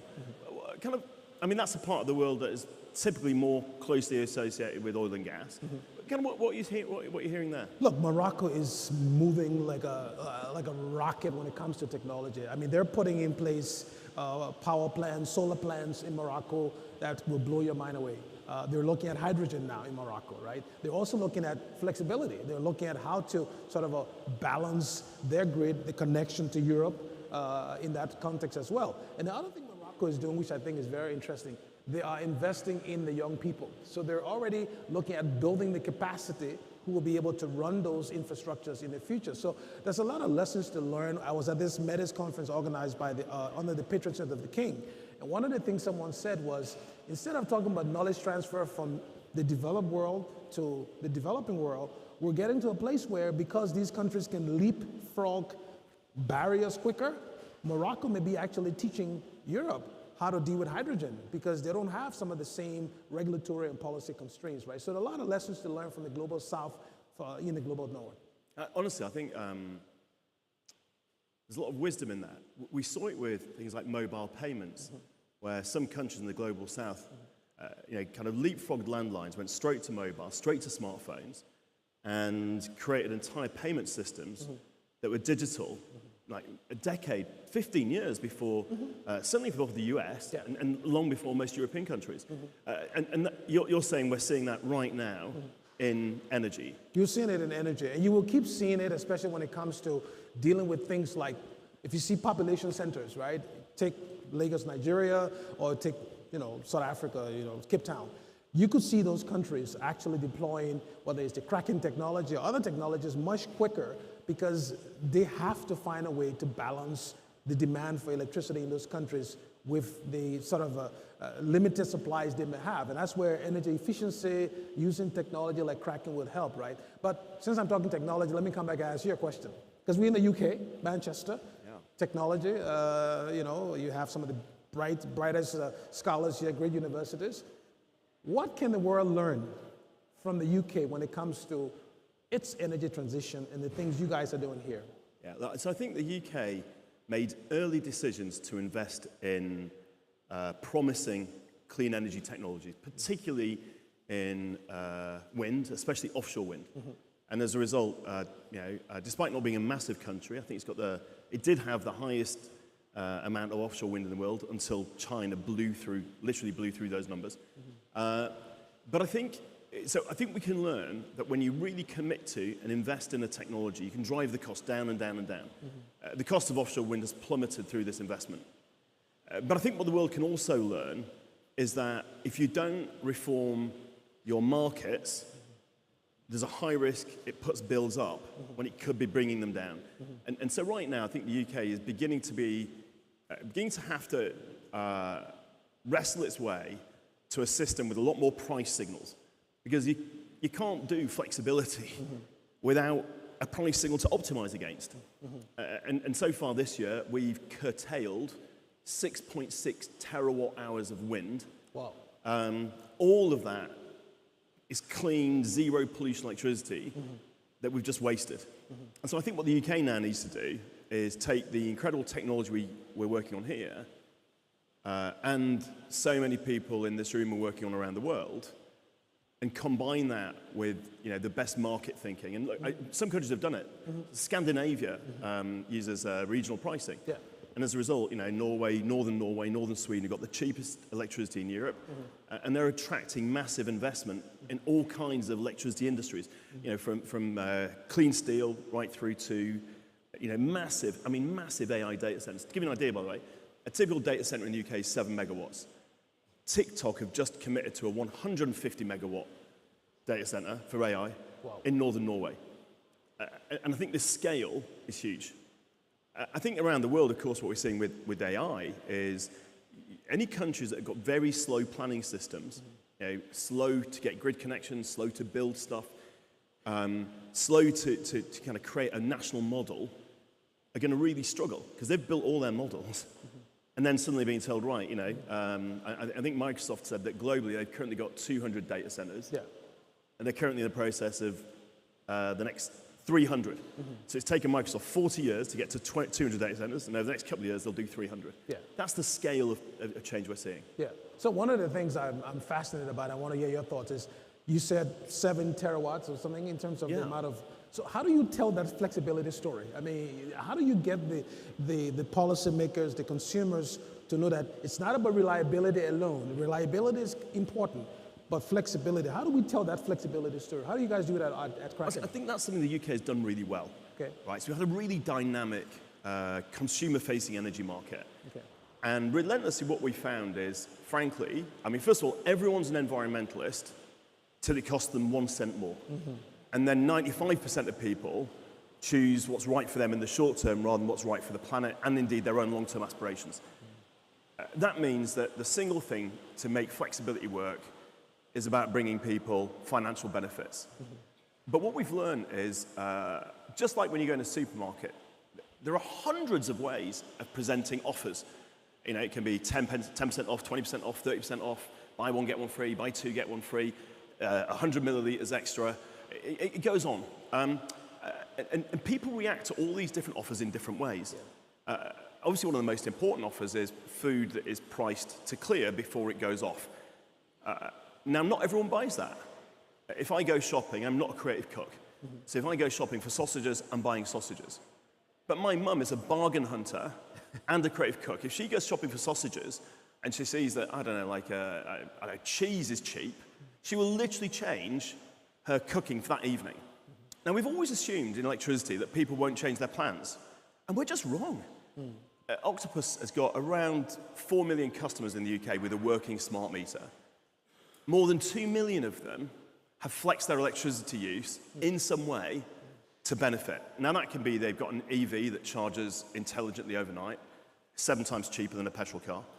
But it can also be that if they live near a wind farm and it's windy, they use electricity at the windy times. By the way, that also means we had 30 this kind of flexibility. It aren't just that we use electricity more wisely, it's that more people want it. And then even like this weekend, actually, there was a storm in the UK. So electricity prices went very low, even negative. So we invited customers to use extra electricity on Sunday for 2 hours. Collectively, I think they used 730 megawatts, megawatt hours in those 2 hours. So it's the equivalent of all of the power in Manchester. Wow. And they just used that over and above their normal because it was cheap and windy. So I think what we found is just the world of EVs, of heat pumps, of wind farms, of solar, and by the way, also like, you know, interconnectors, everything, create these opportunities for consumers. But if we keep on throwing the wind away rather than giving the opportunity, I think the big risk is you get a backlash. Right now, people are beginning to say, like, you know, is it really, is the renewable transition really worth it? Because it's putting our bills up. But the only reason it's putting them up is we haven't got enough flexibility and we haven't got enough price signals. You know, one of the things you mentioned flexibility a couple of years ago, many, many years ago, when I was doing my PhD thesis, I had this very strange idea that everything that moves has a value. So if you look at the grid, for example, you have transformers that move, but those transformers are not compensated for the movements, right? You have, you know, HVDC, the controls. All these controls that move have a way to generate value. The problem is, how do you put a value on the movements of these devices? And that's something I would love to see at some point. Octopus will start saying not just customers, but even devices. Because if the device is moving, there's value that device is generating for the grid. So asset value in terms of every time it moves up and down, it's creating value, right? We've seen something really cool in the US, actually. You might know more about this. But companies that are beginning to electrify school buses. Yes. And the cleverest companies that are doing that are not electrifying a depot. They're working out where to put a depot. Because actually, if you site the depot at the right locations, those school buses are sitting 20 hours a day just being optimized against price signals. And in the very smartest places, it's incredibly lucrative and makes those school buses so much cheaper than petrol and diesel ones. And certainly like the ones I'd want my kids to be in. Yeah. So Greg, I want to move. I've been traveling, you've been traveling. You were just in China not too long ago. Yeah. Tell me what that did to you. What's going to China? What did it do to your view of where the world is going when it comes to technology and the transition? You know, it was visceral. 6 or 7 years ago, if you're in Beijing or Shanghai, people wore face masks, not because of COVID, but because of air pollution. It's gone. In fact, I hate to say it, Lawrence, but not long after I was in those cities, I flew to New York. And honestly, New York felt like it felt like a lower income country. It's certainly in terms of the things like the air quality. Like I walked around New York and you had these huge gas guzzlers idling in traffic compared to the, you know, I don't know, 20 or 30% of the cars in some cities in China, maybe more, 40%, had the green number plate. They were electric. All of the buses in some of the cities, nearly all of the taxis, all of the two-wheel vehicles have gone electric. And I think the graph that should terrify every Western policymaker is the graph of electrification of end use. So if you haven't seen it, Google it. But it shows that end use of energy in the UK, Europe, and the US is about 20 to 25% of all energy use. And it's been broadly static for a decade. In China, it's grown from 10% of energy use to 33%, and is accelerating. And that's not happening because China is seeing, of course, there are plenty of people that will care about climate change and certainly about air pollution. But it's because electricity is the cheapest way to power industry. And they're locking in decades of cheap power now with the phenomenal amount of renewable they're building. 60%, 59% of all the renewables in the world last year were built in China. Their state oil company is already talking now about the death of petrol stations before 2040, right? That's the pace that is happening. And I think, while here we kind of spend endless time debating, they've kind of got on with it. The last thing I'd say that isn't obvious is there's a Western assumption that this is all driven by subsidies and by low wages. But for example, I went to the factory of one very large company, and the lowest wage in that factory was $1,400 a month. Now, that's not quite the standards of a lot of Western countries, but actually, there are plenty of European countries that are not a lot more than that. And it's not subsidies. These companies are competing like mad, but they're doing it on the basis of research and development. Every company we met spent between 7% and 11% of revenue on research and development. One of them had 100,000 employees in R&D, of whom, by the way, 8,000 work in clean power. I think 8,000 in one company is probably more than the entirety of Europe have working in clean power R&D. So I think what we need to understand is there's an exponential powerhouse growing, and you can't barrier your way out of it. If we try and protect our world from it, the gap's only going to get bigger. Yeah. So in terms of that, when you think of innovation, right, that's something you guys do at Octopus here and at Kraken. So long-term thinking, right? You talk about the planning, looking out into the future, right? What do you think we need to do in Europe, in the UK, and other OECD countries in terms of going back to being able to think long-term? Because I think you've said it before, having that vision is extremely important, but then being consistent and persistent in staying on target, right? How do we do that in I think collectively we need to educate policymakers that consumers love this if it drives down their cost of living and gives them better solutions. Electric car, everyone in this room knows this. An electric car is not a compromise, it's an upgrade. Too many of our politicians are hearing the opposite message from the Western companies that have failed to grab this opportunity and are instead trying to prolong the life of decaying technologies. By the way, those Western companies haven't done it because it's not necessarily that they're kind of cynically doing it. Culturally, they don't necessarily understand the different technologies and the way people use them, the way we do. It's a bit like if we asked the newspaper industry to create the internet, we'd still have those printers at home where you print a button, it all comes out on paper. Because they didn't realize that when you change the technology, you change the experience. But I'd ask you, because especially in the USA, what are the conversations you have with utilities about public support in this arena, and often the politicization of it? No, I think what we're seeing here is the trend is clear. More and more utilities are looking at deploying technology. I think getting the policy right is important, and there you're beginning to see different states doing things to accelerate the deployment of clean technology. You talk about data centers, for example. You talk about AI. These are areas where the utilities are now working very much hand in hand with some of the developers to make sure that there is some sort of a overlap in terms of where things are going. I think the other thing we're hearing more now from the utilities, and we've seen it actually, is the willingness to embrace technology faster, right? Because one of the challenges this industry, and I'm glad you're doing this with EPRI, is that how to get innovation, not just to scale it up, but also to deploy faster, right? And so I think you've seen the hesitancy maybe 20 years ago is going away now, where more and more people say, hey, you know what? Let's embrace the technology and let's get the regulators on board, because that's the main part. How do you get the regulators to understand that this is valuable for customers, right? This is extremely important for customers. Exactly. By the way, I don't know whether everyone knows this, but there are basically two totally different worlds of electricity or energy. You've got Europe, Australia, New Zealand, Japan, and a few pockets around the world where consumers choose an energy company, and regulators are basically there to stop energy companies misbehaving. Or whatever. Not that we would, to be clear. But the second thing is, in the US and other huge parts of the world, Canada, South America, essentially the regulator defines the service that customers will get, and then energy companies deliver it. Yeah.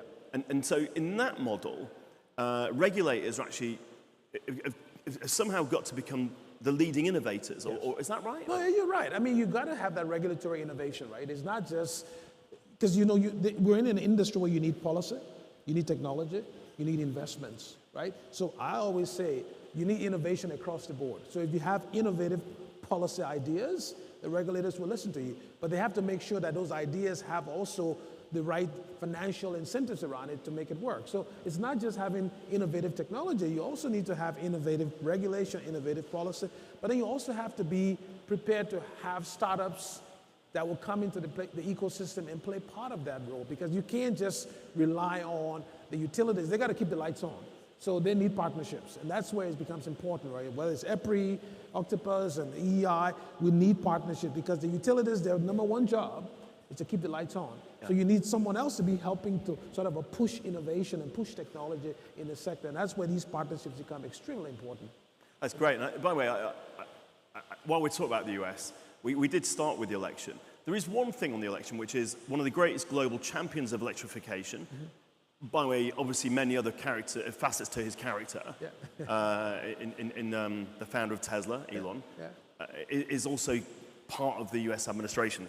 Is that going to help drive electrification? Is it good that there's put aside everything else, just on electrification? Is there anything there? I mean, right now the biggest driver for electrification that we're seeing now in the US is data centers, right? Now, the challenge with EV is not whether the people want it or not. The question is cost, right? Whether it's affordable, people are going to buy it, right? And I think you said at one point regarding BYD and all these other companies, you see the price going down. So we'll see, like I said at the beginning, in terms of prediction, I think we should just, like I always said, take a chill pill and just wait and see what happens, because it may go one way or the other way, we just don't know, right? And I think speculating on how it might go will be a sort of a fool's errand, but I do believe that electrification is unstoppable. Yeah. It's not going back, it's going forward.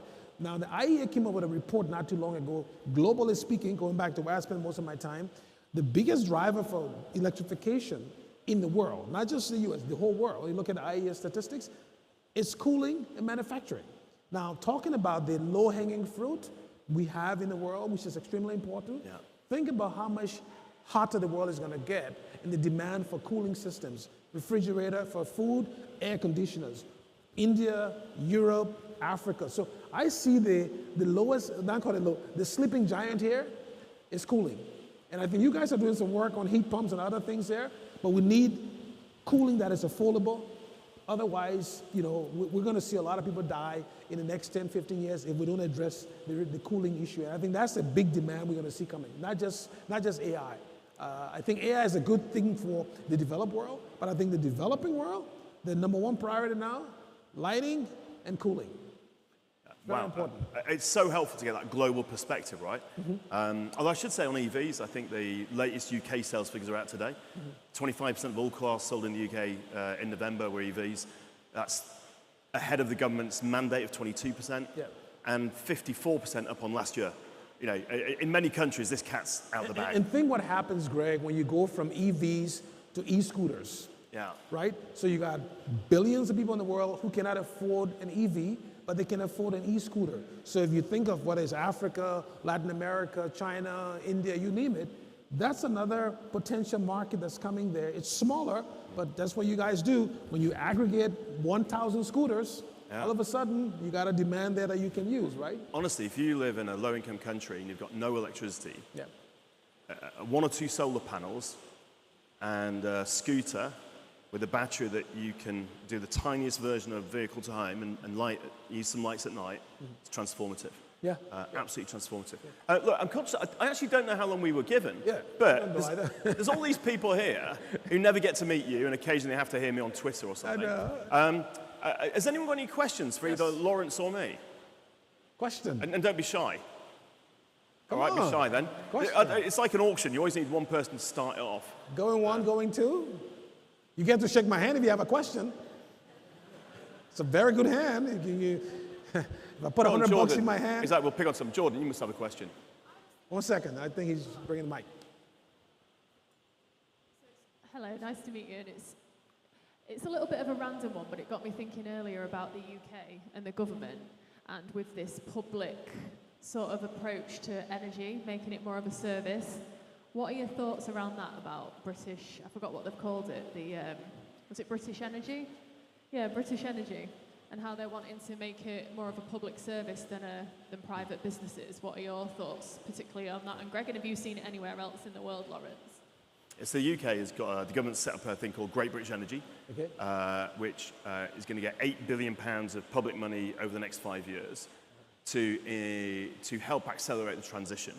And so far, they're still defining their mission, but it looks like what they'll do is co-invest alongside the private sector in some initiatives and also fund some things, innovations that otherwise wouldn't get off the ground.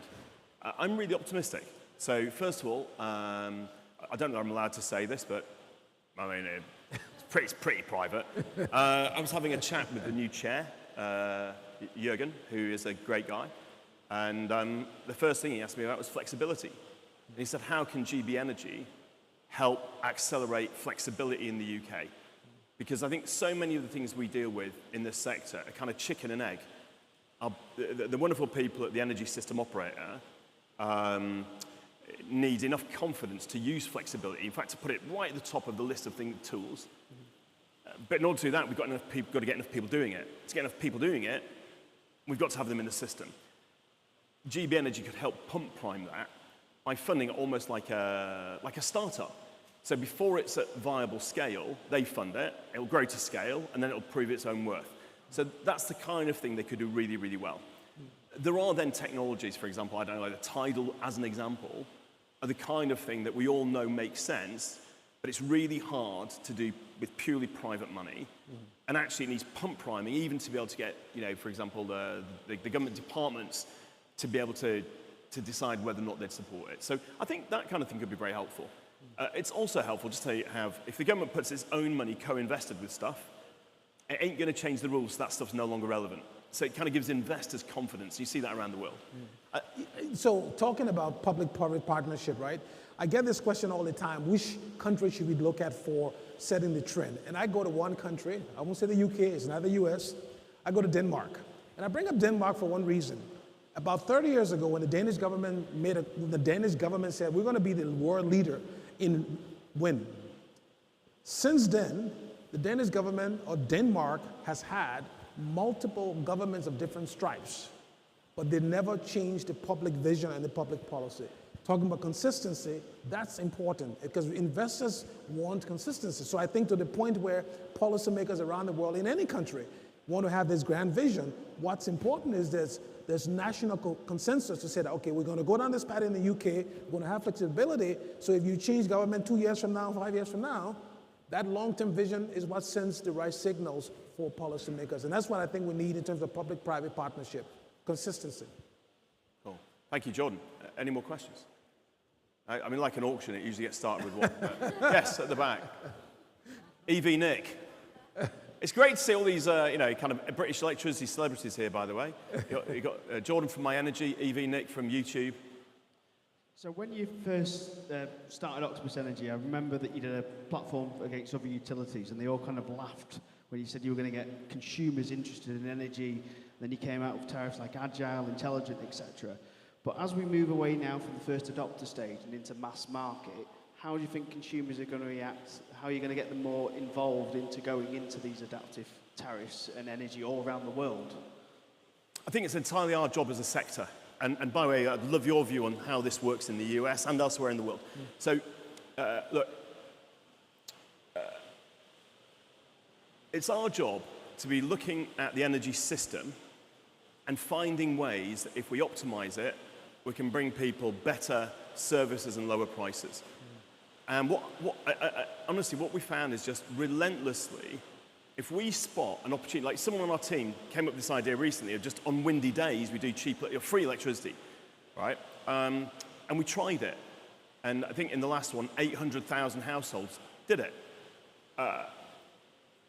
In a competitive market, I know that other rival companies are looking at this, and indeed companies in associated sectors are looking at this sort of thing, and obviously they want to be able to do it as well.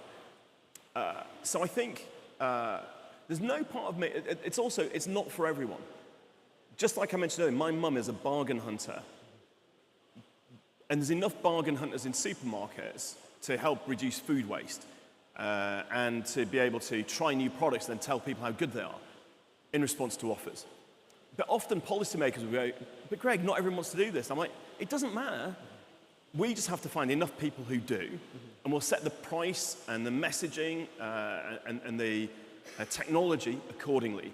But we've only just begun. And it isn't just about consumers.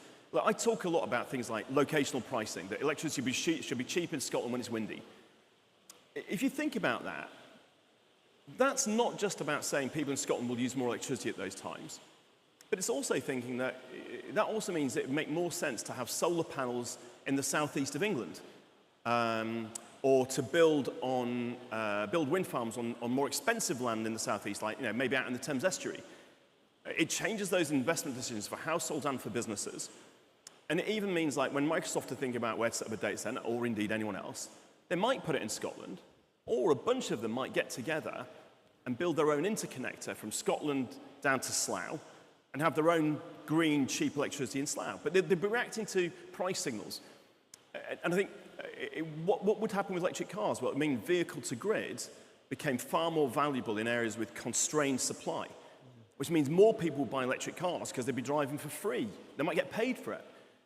So we are literally only just beginning a phenomenal revolution, but it's one that will be, different. It'll appeal to different people in different ways. And if you still want to buy electricity just by signing up for an annual tariff and it's totally flat, you'll be able to. It's just it'll be cheaper because the system's more efficient. And by the way, building on what you just said, Greg, you said different choices by different people. Well, you're going to have also different choices by different states. You hear all the time, what's happening in the U.S.? Well, we got 50 states, right? They all have their different constituencies. They're all different constructs, different parts of the country. They all have different local resources, right? So you see that diversity of ideas that's being used to sort of spur, the direction. The good thing is everyone is headed in the same direction, but I always say, the energy transition is global in scale, but it's local in context and character. So every country, every state will have a different approach to it, and we shouldn't want everybody to do the same thing because we want diversity of ideas. And I think that's where, coming back to your question about the differences there. In the US, East Coast, West Coast, in the middle, different set of resources, no one size fits all. And that's why I love my job, because when I travel around the world, every country talk about the energy transition, but from their perspective. One point I will make, I was in a meeting in Morocco, and we were talking about net zero.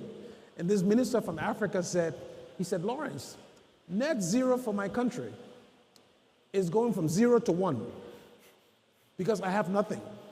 My country is in the dark. So when you come and tell me net zero in my country in Africa, don't tell me to go from this to that. Tell me that you will help me to go from nothing to something. Now that's an interesting observation, because for them, getting from nothing to something is the transition they have to do. Whereas in the UK, you're going from plenty to flexibility, so you can sort of, let things vary depending on, the time of day or the time of the season or whatever, right? So I think having that universality of ideas in terms of how we go forward in net zero, the energy transition is extremely important. Just to pick up on that point about the countries that have currently got zero. There are about 800 million people in the world that don't have access to electricity. And there are plenty of countries that are agonizing over this kind of topic, because there's an entirely reasonable argument that says they've done nothing, literally nothing, to contribute to climate change. They suffer the downsides, by the way. And why shouldn't they benefit from, for example, oil and gas? Because we have, it's their turn, and we should sort out our energy system. And that's a powerful argument that currently does the rounds at all kinds of international events. But I think the magic of the kind of thinking and discovery we're talking about here helps you unlock a far better solution. There's a global sort of minimum standard which says that a global minimum access to electricity should be 1 megawatt hour per year. Now, the electricity price on a typical grid in, for example, Africa is about 25 cents a unit. So that 1 megawatt hour would cost $250. So when we try to raise finance for an energy transition, we're trying to fund a grid that costs $250 a year to deliver that minimum amount. Well, the same amount of electricity is delivered by about 1.5 solar panels. That is a capital cost of $60 one-off. So if you have a couple of solar panels that last 5 years, you can meet the needs, that 1 megawatt hour need, for 5 years for $60 versus $1,250 via the grid. Now, what we need to do is help unlock this thinking. Because, of course, people say, oh, but it's not 24/7. It's like, currently, you've got 800 million people with nothing. Right? And once you've got power, just like you worked out how to use a mobile phone to pay for stuff, you start working out how you can, for example, get a small battery or use a tiny two-wheel electric vehicle to have power overnight. It unlocks growth, health, education, everything if we do this. And it's literally 20 times cheaper to do it in a decentralized way than the old-fashioned way. By the way, most policymakers have not yet got their head around this. And then back to that idea about, look, this is a global scale transition, but it's done locally, right? I think I was speaking to someone from a very senior person in the UK energy system about flexibility. And in that wonderfully patronizing way that they used to use when we started building this company, he went, Greg, this is about big stuff. And I said, I'm not being funny, but the big stuff is just the sum of all the little things added together. The only reason you exist to do your big stuff is we've got all of this demand at the end of it. And if we make changes, often quite significant changes at that end, all the big stuff has to change. And there's a real risk that those policymakers that don't understand this are kind of doing the equivalent of building shopping centers just as shopping is going online. And I think what we can take out of this building is that message to all of them that this isn't, I still hear them say, in the future, your electric car will charge when it's cheap. I'm like, fucking hell. Sorry. I'm so sorry. I've survived the whole of today without swearing. Goodness me. In the UK alone. Greg, I'm not going to cut you off. I was told my twin boys are watching this show, so be careful. I've never heard Lawrence swear. So to your boys, your dad is a better man than me. And I'm very sorry. No, it's okay. Anyway, so I was going to say, just Octopus, just in the UK, just while EVs are only 5% of the market, and just while we don't even have enough price signals, you already have nearly 1.5 gigawatts of absolute flexibility, which is the same as 1.5 nuclear power stations, which, by the way, in the UK, I'm not opposed to nuclear. It just takes us a long time, costs a fortune, is quite controversial. So I guess the point really is, what we're doing here is the exact process of acting on a small scale, but it sums up to that entire global transition. I think he's standing, we might be ending soon, but I have a big question for you, a big one. So you talk about public policy. Yeah. And talk about how we move from silo policy making and start doing holistic policy making. And I bring this up because I think there's an opportunity that these providers of infrastructure in the future will probably look at an integrated utility that provides flexibility for water consumption, for lighting, and all these different services. And that means you need to have a holistic policy framework, not just one for water, one for energy, one for transportation. What's your vision on how we could create this sort of a holistic policy framework for how we deal with infrastructure going forward? People who work in policy are nearly always really, really good people. Yes. Right? They've chosen to devote their life, their career, to something that matters. And they've often done that when they could have taken better paying jobs or more glamorous ones elsewhere. So I think that the challenge they always face is the extreme focus and criticism whenever they get something wrong. And that creates a real risk aversion in innovation. So I kind of think what it needs is leaders, whether that be, I'm proud of what we've done as Octopus and Kraken, but device makers, so many, everything from the leading innovators in electric vehicles or in cooling, or in batteries, in solar, in EV chargers.